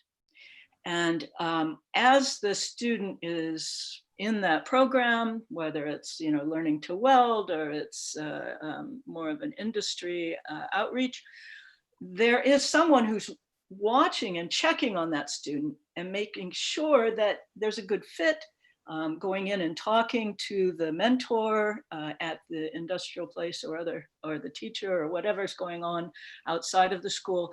If there are problems, there's oversight. That's an ELO. What is under the Learn Everywhere program is a process where an outside program that might be offered, like an educational publisher like me, it is approved once every 3 years, I believe is the actual timing. Once it's approved, every school in the state would have been required under the old rule to accept that program. So what we're suggesting is the state board approves programs like that. So I, as an educational publisher, don't have to go around to every single school district in the state and say, look at my wonderful program, I think you should adopt it. No, we can go to the State Board of Education and say, look at my wonderful program, it's approved once. And every district then knows that, oh, the state's reviewed this, we may want to adopt it. We may want to let kids use this program. And that's the difference between Learn Everywhere and extended learning opportunities. So what we want to make clear here is that when something is approved by the Learn Everywhere program, that the school district has the option to say, I mean, I'll talk to Bedford, it's in my district, and Sue Mullen is here. So if Bedford says, okay, well, the state has approved this online calculus, calculus light, and that's an option. I at Bedford, I don't really want to have my kids get calculus credit for online calculus light. I'm not going to accept that program. So what SB 514 is making clear is that the districts can decide that they don't want to accept that credit. Terrific. Thank you very much, Senator, for introducing the bill. Are there questions of Senator Deitch from members of the committee? You can go ahead, and I see Representative Ladd's hand up. I know he's on the phone right now. Is there anybody else that would like to? Rick, are you all set to ask a question? I just want the senator to know that what I said at the previous meeting, I'm trying to do 2 Zooms at once. Right now, ED&A over in the Senate is hearing some Christmas tree type bills. And so I'm trying to stay on top of what's going on there. However, I do have a question on this particular bill of the senator. I'm reading the bill as it was amended, and I'd like to ask, nowhere in this bill do I see that the state board shall develop a list of vendors which are accepted or approved. I'm seeing that there's a pre-approved list maintained by the board, but it doesn't, it just says it will establish a process to do all this, but it doesn't seem that say that that's going to result in a list of approved vendors. Could you please explain what the intent of this bill is? It's somewhat confusing to me. Senator? Yes, so it will be up to the school board the DOE to come up with the rules which define the process. What we do in legislation is to outline what they're able to do. Given that they have already defined the process in 1400, we're expecting that they'll come up with something very, very similar. In fact, they could just resubmit that with just changing the fact that all schools had to accept the credit. May I follow? A follow up, you may inquire.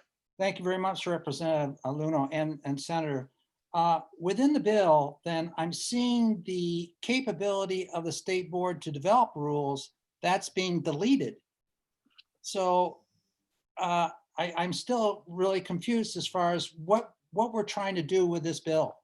You're taking away the DOE or the state board's ability to make rules pursuant to alternative education. That's gone by the strike.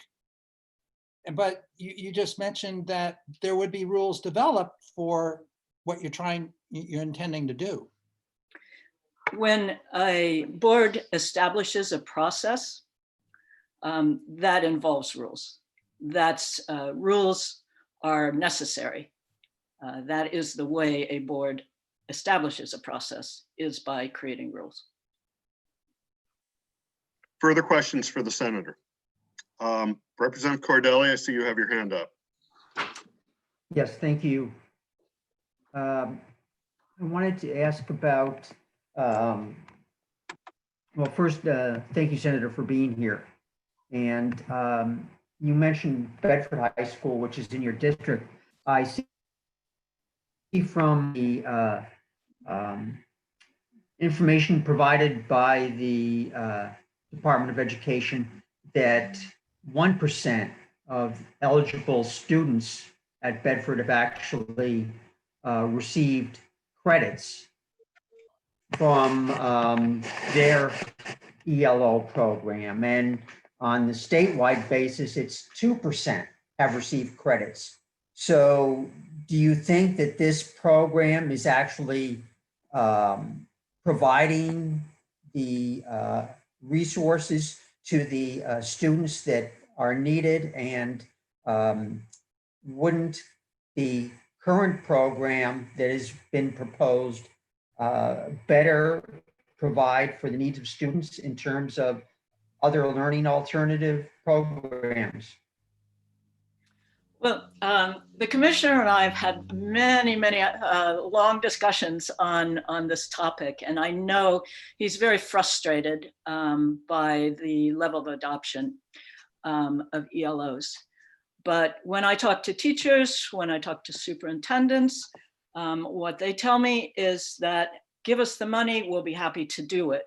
But you know, we are constantly being asked to do more and more and more with less and less and less, and it can't happen. So I do not believe that providing a list of credits, again, I can tell you that I, of course, was a very scrupulous member of the educational publishing and manufacturing industry.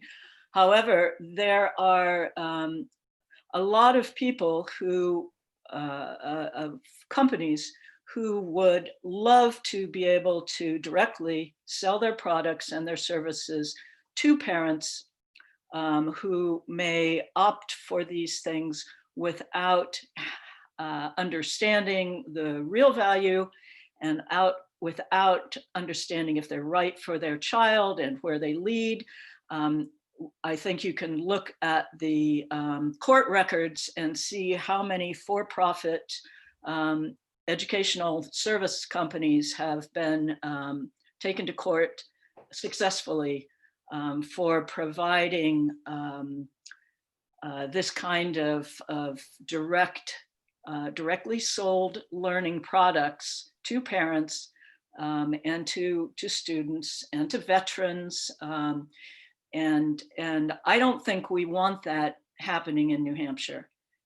I think that, you know, this is a bad idea. And this is why I keep reiterating that we need to keep local control where the person knows the student, the person is overseeing the quality of the instruction that the student and how well the student's getting along, how comfortable the student is with it. I think we need that kind of personal oversight, and you really are going to open yourself up to all kinds of issues. And I'm not sure Commissioner Edelblut really, he was never in the educational publishing industry. I'm not sure he really understands what companies like K-12 and the commercial vendors want to happen through the kinds of policies they are putting forward. I think that this idea of parental choice, that's great if the parent is well educated and has the time to review the product. And so there are some families that that's perfect for. But to force that and to make it available to everyone, that kind of direct sale, I just think you are asking for a huge amount of trouble, and I would not recommend it. I do think that ELOs are wonderful though, and maybe we do a higher amount of them over on this side of the district. I'm in Peterborough, by the way, but I know that money is really the big issue there. Thank you, Senator. Representative Cordelli, you Yes. have a follow-up? Yes, thank you. Go ahead. I must ask, Senator, based on what you just said, is it your belief that only well-educated parents can make proper decisions as to what's in the best interest of their children? I'm sure there are, thank you for your question. And I appreciate, of course, that parents in a democracy, and particularly in the United States, public education has been the means for people to move up to greater opportunity, for each generation to be able to succeed that much more than their parents have. And, my parents, my father didn't graduate from high school. So he really wanted, it was really important to him that I went to college and so forth. And each generation wants more and better for their kids. When it gets into the details, would my father have known what courses I should be taking? I don't think so. And I think that it is that ability to, the next generation to move beyond the knowledge of their parents. And I think that's what we offer through the school system. Thank you very much, Senator. Representative Cordelli, you still have your hand up. Yes. Just a follow-up to that. Parents that are not that well educated cannot make those decisions, and those decisions as to the details should be left to a professional. I don't think the senator said that. So no. I thought he did. If your dad's a carpenter and you want to become a carpenter, then yes, listen to your dad. All right, we're gonna move on. Anybody else have any questions for the senator? All right, seeing none. Senator Deach, thank you very much for joining us this afternoon. Thank you, and thank you for considering this important topic, because we do want to have more extended learning opportunities, and we want our parents and our teachers to be involved. Terrific, something we can all agree on there. So great, thank you very much, Senator. Let's see. I believe we did have a representative from the New Hampshire ELO network that may have indicated they wanted to speak, and if Ms. Couture is the yes, and she is here, and I will move her to panelist now. I mean, only if she wants to speak. Yes, so just emailed Julie and said that she's available to speak. Senator Khan also emailed and requested to speak. Oh, okay.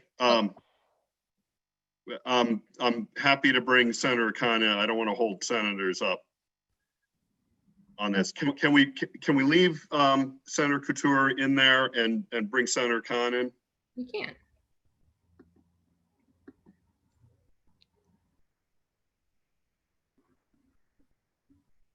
Senator Khan, welcome again. Thank you, Mr. Chairman. I think everybody heard now. Jay Khan from Keene, Senate District 10. Thank you for inviting me to speak on this amendment. This is the action that the Senate Joint Resolution that you previously adopted or are recommended ought to pass. This is the action that is suggested in that legislation. Excuse me, I gotta mute that Senate hearing, Representative Ladd.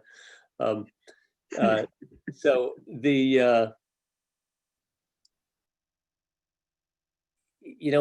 this does navigate the straits that we were looking for. This says, Board of Education, you do have a statewide role, you do have a perspective, and you can provide valuable leadership and service to local school districts. And it says what is in the remainder of 193E, that local school districts, you can choose if you want to adopt this.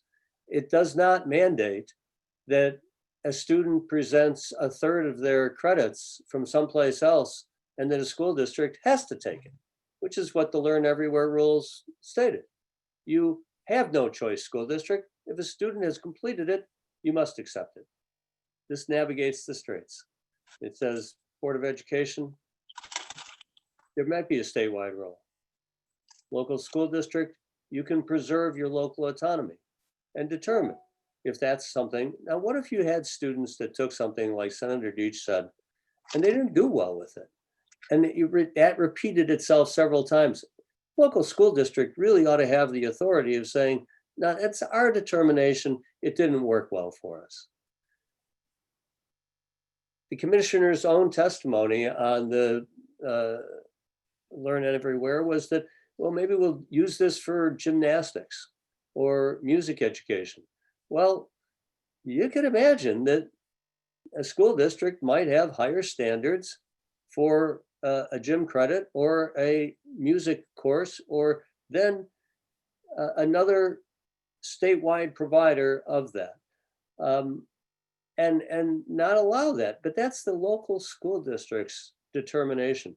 But even more important to the workforce development things is, if you are working in concert with local employers, don't you think that a local school district really ought to determine that that's where their link ought to be, is with local employers? And they can choose that and develop their own ELO or internship or work-based learning kind of course, and do that without having to accept and have their resources go elsewhere, their students go elsewhere. And that's a school district's option to try to deliver things and encourage that kind of development. So I think what Senator Deach has proposed is the bill that then puts us on a course that I hope can gain bipartisan support, become the law, and can be implemented by the State Board of Education. Thank you, Mr. Chairman. Great. Thank you very much, Senator. Questions for Senator Khan?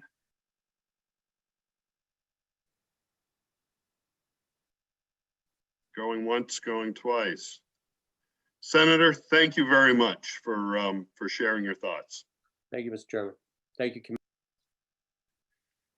Great. And then next, I'd like to invite Donna Couture from the New Hampshire ELO Network. And Donna, you're already in, so welcome to House Education.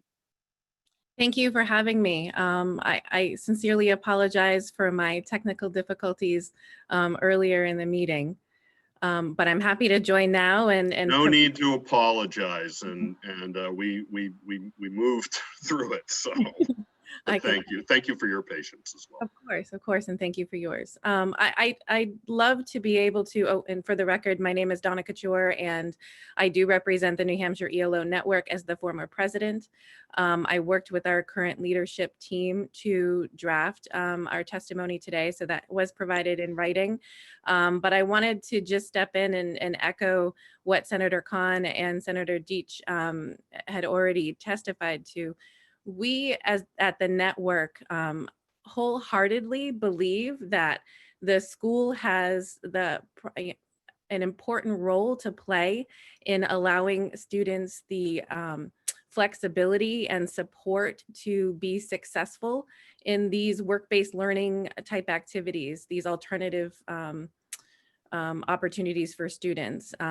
We've gone so far as to create a high quality framework for our ELO coordinators around the state, which is very rigorous and provides guidance to our ELO coordinators from anything from the partners that should be involved in an ELO, the monitoring, the assessment, all the way to awarding credit. But what it also allows for is the flexibility for districts to respond based on the needs of their communities, the values and graduation requirements that those individual districts have. That being said, we face, as many of you have pointed out, districts who do not have the resources available to hire full-time ELO coordinators. Now we have seen an uptick and we are adding more ELO coordinators in a full-time capacity every year, and that's really great. But we still have districts who are struggling with that. And so what we've created with our network are these regional networks where we have regional chairs appointed, and they're veteran ELO staff members who can provide guidance and structure for those districts who don't necessarily have somebody full-time in place. Oftentimes the responsibilities are added to the plate of a school counselor or another classroom teacher or the like. And so we are trying to provide those structures statewide that are going to support districts to carry these out. You know, when we first heard about Learn Everywhere, it was disappointing to see that level of support from a school's perspective was missing. And we can provide you with a number of examples as to why, but I think the bottom line is students don't necessarily enter these work-based learning experiences with the skills to navigate them effectively. And so the whole point of engaging in these experiences is to make sure that they're developing those skills throughout the process. And so I'm referring to things beyond the skills required to do the job. I'm referring also to those soft skills. And so we repeatedly meet with those students on a regular basis to discuss things like, you know, problem solving, communication, teamwork, it could be something as simple as how do I talk to my supervisor about questions I have, or how do I address a confrontation I encountered? So those kinds of things are absent from the process of approval, and without the support of the network and the structures we've put in place for regions, I don't know how other schools will be able to navigate them if students bypass the school and go directly to the business or industry to seek out these experiences. It lends itself to a whole host of liability issues. We also, as a network, are pretty stringent on how we guide our ELO coordinators and programmers to make sure those employees and those business industry partners are vetted. We go through Department of Labor process for that, and some districts go beyond that and have a number of other safeguards in place to make sure that those students are vetted. That being said, if a business is approved through those processes, it is still on the point of the ELO coordinator to make sure that that is the best fit for that particular student. And that's only done on a one-to-one basis. And so if, for example, if a larger industry or business partner is approved, yet a smaller environment, a more intimate environment is better for the student, that's something an ELO coordinator will know and be able to help that student guide through. So these are, again, just some examples that we can speak to where we feel it is vital for the a school to be a part of this process. And moreover, we feel it really necessary for the Department of Education to help leverage these resources and provide the support so that we can continue to provide the professional development and support to our districts in navigating these experiences for their students. Terrific. Thank you very much, Ms. Couture. Questions on this testimony from members of the committee? Representative Cordelli. Thank you, Mr. Chairman, and thank you for being here. I'm just curious with your explanation of the network and all, how is it that we only have 2% of the eligible students receiving credits? Yellows. Well, I can't speak to that number and where that came from. I can say that there is some conflict with the data that the Department of Ed currently has and is using to gauge ELO implementation across the state. We've had some other sources of data that is, again, conflicting to that. So I'm not going to necessarily speak to the 2% of our students. I will say this, however, there is a lack of cohesion between, for example, the data and how we capture it in terms of students who engage in things like CTE, our career tech ed programs, and the work-based learning that goes along with that, as well as students who are engaging in ELOs. And even if you throw in online learning in the mix, I think that it leaves a lot of confusion in terms of how it's reported and how that's determined. Now, that all being said, I think that we do have a long way to go in terms of supporting our districts, but I do not think by any means that we are going to get there through the Learn Everywhere initiative. I think the way to get to increasing access for students in these programs is to support our districts. So, specifically those districts who can't afford or don't have the resources to provide a full-time ELO coordinator, we need to be able to work with the structures they do have in place to support these programs alternatively. And so there's methods to do that. And I think I just do not see how the Learn Everywhere program will get us there. Additional questions for Ms. Couture? Going once, going twice.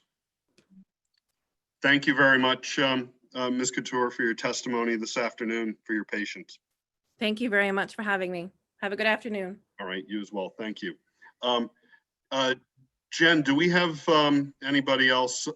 Do we have any additional cards from anybody else to testify? The only other possibility that I have on my list is NEA New Hampshire. They didn't indicate if they wanted to speak in their written testimony, but they are here and they did submit testimony. Perhaps if the NEA New Hampshire representative could raise their hand if they would like to participate. In the meantime, it looks like Representative Elliott has a question. Yeah. All right, Representative Elliott, yes. Yes, my power cord was out and I went black for a while there, but I'm back on. I just want to make sure you could still hear me. Okay. We got you loud and clear. Yep. Great.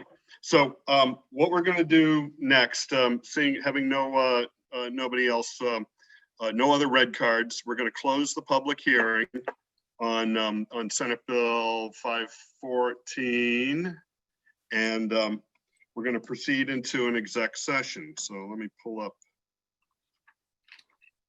our exec session. So are we ready to go in this direction, Jen? Yes. Okay, terrific. So we'll get there as quickly as possible. This is the House exec. We're going to be calling to order shortly a House Education Committee executive session. It's June 9th, 2020.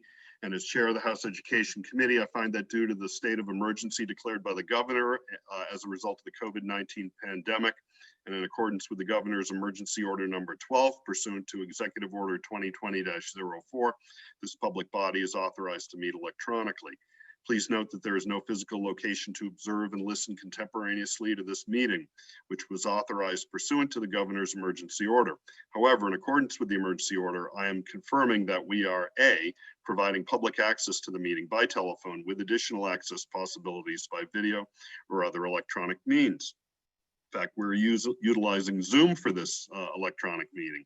All members of the committee and select legislative staff have the ability to communicate contemporaneously during this meeting through this platform, and the public has access to contemporaneously listen and, if necessary, participate in this meeting by clicking on the following website address: https://zoom.us/j/99271-793-737, or by dialing phone numbers 1-929-205-6099 or 1-301-715-8592.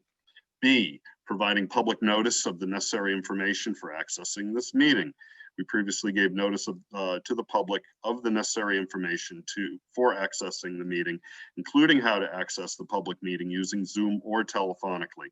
This information is printed in the House calendar. C, providing a mechanism for the public to alert the public body during the meeting if there are problems with access. If anyone has a problem, please call 271-3600 or email at hcs@leg.state.nh.us. And D, adjourning the meeting of public access if the public is unable to access the meeting. In the event the public is unable to access the meeting will be adjourned and rescheduled. I'd like to introduce the staff that are on the meeting assisting us. We have Jen Four, House Committee Researcher, and she is the meeting host. Additional House Committee service staff providing support are Brad Greenland, Pam Smarling, and Christina Dyer. I just want to say right now, thank you all very much for your diligent efforts on this. This is no doubt an enormous amount of logistical work, and thank you for your attention on all this. This is an executive session on Senate Bill 514. A public hearing was held in this bill earlier today. Copy of the bill and any other relevant materials have been posted on the main page of the General Court website under the heading Remote Meetings. Please note that all votes that are taken during the meeting shall be done by roll call vote. So let's start the meeting by taking a roll call attendance. When each member states their presence, please also state whether there is anyone in the room with you during the meeting, which is required under the right to know law. So with that, I'll open the executive session for Senate Bill 514 and ask the clerk to call the roll call for attendance. Mr. Chair, Representative Heath. Mary Heath here in Manchester. I'm here alone, and I'm representing Representative Mel Myler. Representative Shaw. Yes, still in Manchester, still alone. Representative Cornell. Yes, in Manchester, alone.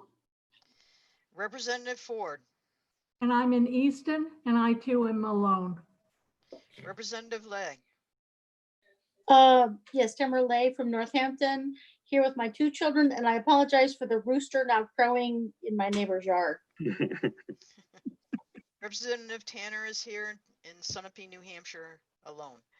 Representative Ellison. I'm here in Concord alone. Representative Mullen. I am here in Bedford alone. Representative Reel. Here in Goffstown by myself. Representative Alone. Still in Epping, and my wife may be walking through the room. Representative Woodcock. I'm in Senator Conway, and my lovely bride is in the house. Okay. Representative Ladd. Here in Haverhill, alone. Representative Cordelli. In Tufton Borough, alone. Representative Elliott. A present from Salem, New Hampshire, in my living room alone. Representative Alexander. I'm here in Goffstown, and my roommate is in and out of the room. Okay. Representative Wolf. Representative Allard. I remain sadly alone here in Pittsfield. Representative Forsythe. Representative Lekis. I am here alone in my car, parked underneath a cell phone tower in Hudson, New Hampshire. And Chairman Luno. Luno reporting from Hopkinton, here with Ozzy Longhaired Dachshund. Thank you very much, Representative Tanner, for that. And right now, I would take a motion of ought to pass from Representative Tanner and seconded by Representative Lay. Cool with that? Thumbs up is all I need. Okay, thumbs up. All right. So Representative Tanner, if you'd like to speak to your motion. Yes, I would. Who seconded the motion? Tamara Lay. Okay, thank you. Yes, I think this bill is a great compromise bill. It, as Representative Deach and Khan, Representative Senators Khan and Deach both spoke to, this bill actually takes and rewards the ELO program and tries to expand it by allowing the role of the Board of Education and the Department of Education to develop this list and vet vendors. And at the same time, it allows the local school districts to remain in control of their credits for graduation. I think talking to the school districts in my 8 towns, all of them really think that these alternative education experiences are vital. They really would like to see and promote those experiences within their school. Resources, both at the parent level and resources at the school level, often are restrictive, and that's one of the areas that we really need to work on. But I think it's a great bill, and I encourage everybody to support it. Thank you, Representative Tanner. Representative Lay, would you like to add to? Sure. Just a point. I was on the Northampton School Board and part of the cooperative Winnacunnet High School Board when the ELO program was in development here, and I saw just the tremendous effect that it has had on our students and our community and bringing the community into the school. And I also have to compliment the school system on creating an atmosphere of inclusion around all of their appointments. So I know things sometimes start slowly and can evolve, and I see this as a great step forward from where we're at right now. Thank you very much, Representative Lay. Are there other members of the committee that would like to share their thoughts on Senate Bill 514? I see Representative Cordelli has his hand up. Thank you, Mr. Chair. I think Representative Ladd's initial comments echoed some of my concerns about the bill in terms of the confusion about rulemaking and the approved list maintained by the board that is not referenced anywhere. To the data we received, my regional school district did not have one student receiving credits. And I think if you ask the taxpayers around here, money is not the issue. So I am firmly against this bill and any revisions to the language that is currently in statute. Further thoughts members of the committee would like to share? Representative Ladd. Yeah, thank you very much, Representative. This would be a good bill if you deleted everything that's new in the bill and just left it the way it was. After graduation, putting a period there and be done with it. Leave the bill, the law, the way it is. It can work. It is working.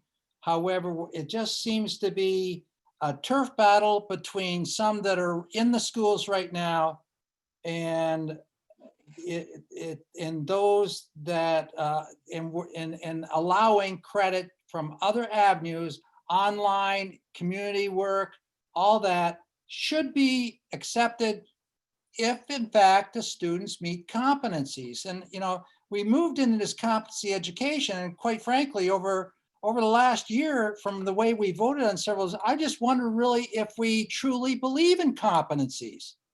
Thank you. Further thoughts?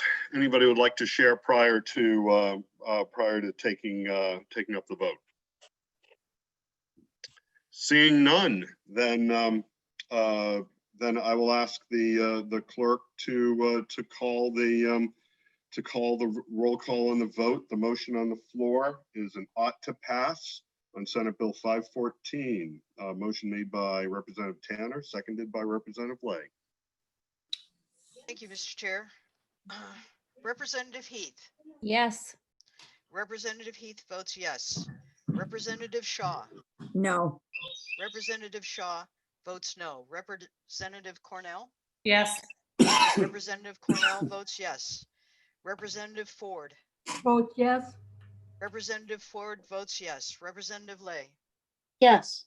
Representative Lay votes yes. Representative Tanner votes yes. Representative Ellison. Yes. Representative Ellison votes yes. Representative Mullen. Yes. Representative Mullen votes yes. Representative Reel. Yes. Representative Reel votes yes. Representative Vallone. Yes. Representative Vallone votes yes. Representative Woodcock. Yes. Representative Woodcock votes yes. Representative Ladd. No. Representative Ladd votes no. Representative Cordelli. No. Representative Cordelli votes no. Representative Elliott. No. Representative Elliott votes no. Representative Alexander. No. Representative Alexander votes no. Representative Wolf absent. Representative Allard. No. Representative Allard votes no. Representative Forsythe's absent. Representative Lekis. No. Representative Lekis votes no. Chairman Luno. Yes. Chairman Luno votes yes. My tally is 11 yeses and 7 noes. Senate Bill 514 is recommended from this committee ought to pass. So with that, we'll close the executive session. Excuse me, Mr. Chair, a minority report by Representative Cordelli. By Representative Cordelli, and the committee report by you, Linda, Representative Okay. Tanner. Sure. And again, if end of the day Wednesday, send it to myself, Representative Myler, and then we will do a quick proof on them, get them over to Gen 4, and they will be in the I guess the one of the next versions of the House calendar. So great. Well, thank you all very much. I think the Education Committee has completed its business. So cheers to all of you, all of us. And David, before you sign off, can I just ask either you a question or Jen a question? How am I going to get into that Senate hearing tomorrow? There should be instructions in the calendar. Okay, so I go in as public and then get taken off? Yes. Okay. So let me and I'm going to sort of open it up for some general discussion here. But tomorrow afternoon, the Senate has a hearing on some House bills and some amendments to House bills. Starts at 1 o'clock. If you go over to the Senate calendar, and I think Rick, you just did this for another Senate hearing, right? Sorry. That is correct. I just been, ED&A's been dealing with stuff, but yeah, it's all in the Senate calendar for. Okay, so I just, as long as I follow the instructions to go in and indicate that I'm gonna speak and whatever. Then Right. Now, for people who I believe are speaking on House bills that went through House Education that are now being taken up in the Senate. Let's see, we've got we've got let's see. I don't actually have it in front of me right now. Maybe I do. No, I don't. But there's the House bill that extends special education services for older students through, I think, the end of age 21. That's being taken up. Sue is one of the sponsors on that bill, so she's going to introduce it. There's the House bill that created tuition-free at UNH, our university system, and the community college system in New Hampshire schools for children of permanently disabled veterans. And that is going to be introduced by Representative Roy and Representative Allard. I think I reached out to you as well on that. And the third bill is actually the bill which would correspond to Senate Bill 514. It's House Bill, Linda, and I'm missing I'm not getting 1454. 1454. You were the prime on that, and so Linda's going to introduce that in the House tomorrow, and so please feel free to connect up with that meeting. Put your name in if you'd like to testify. Either way, these were, like I said, bills that all came through this committee. And certainly two of those bills, I think, in a very, very strong bipartisan vote. I think there will be a number of amendments that are going to be going on to House Bill. Is 1558 the bill that's for student services, right? And so of those amendments, I believe will include. My understanding will include the manifest hardship that Representative Ladd and I sponsored together, and a number of other things. So anyway, that's what I know. Rick, you got something to? Yeah, I just, if anybody is testifying on one of our bills that coming out of our committee, but it's been added, or they intend to add various amendments on. Remember, when you're introducing the bill, you're only introducing our bill. Right. You're not That's right. introducing all those amendments. You don't speak to those amendments in that process at that time. That's right. That's a good point. Thanks for raising that. So no, those will be Senate amendments. They may be word for word a bill that came through here. But that's a senator that will be introducing that amendment to a House bill. Obviously, if you want to speak to the amendment, no, there's not even speaking to the amendment. It's done during an exec. Well, I don't know. Rick, how did they do it on what you're watching right now? Well, you can't add an amendment on a bill in a hearing. Right. It's going to have to be an executive session. Yeah. So it really kind of locks us out. We can speak to the bill as it came from us, as you're the prime sponsor or the co-sponsor of, and that or a committee member representing this committee at that meeting, only on that portion of the bill, because the rest of it's not on the table yet. So I think. I'm sorry, I would just mention that there are some hearings on proposed amendments tomorrow. So that will give you an opportunity. Yeah. Those proposed amendments are speaking to the language you're talking about. Right, yeah, that's what I was going to bring up, because I think like even the 1 o'clock bill of 1558, where Sue introduces it, I think they've got that scheduled at 1, and then the amendment at 5 minutes later. Right. To have a hearing on that, and that has the manifest hardship and a bunch of other House bills. The bill that I was dealing with today, which is HB 1234, there's over 70 different sections to that bill now, and so there's a lot to it. It almost looks like HB 4, right, where you have pages upon pages.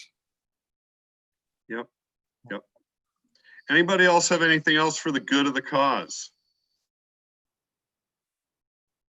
All right, well, you know, this has been a pleasure. This has been a rare opportunity to be with y'all in a remote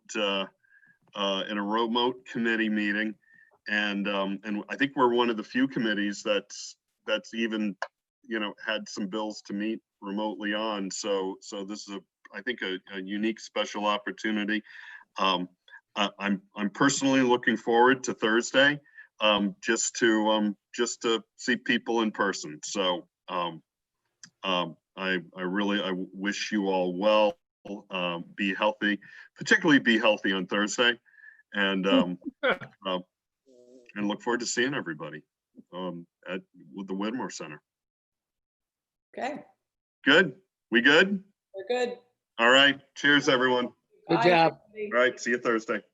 Be well.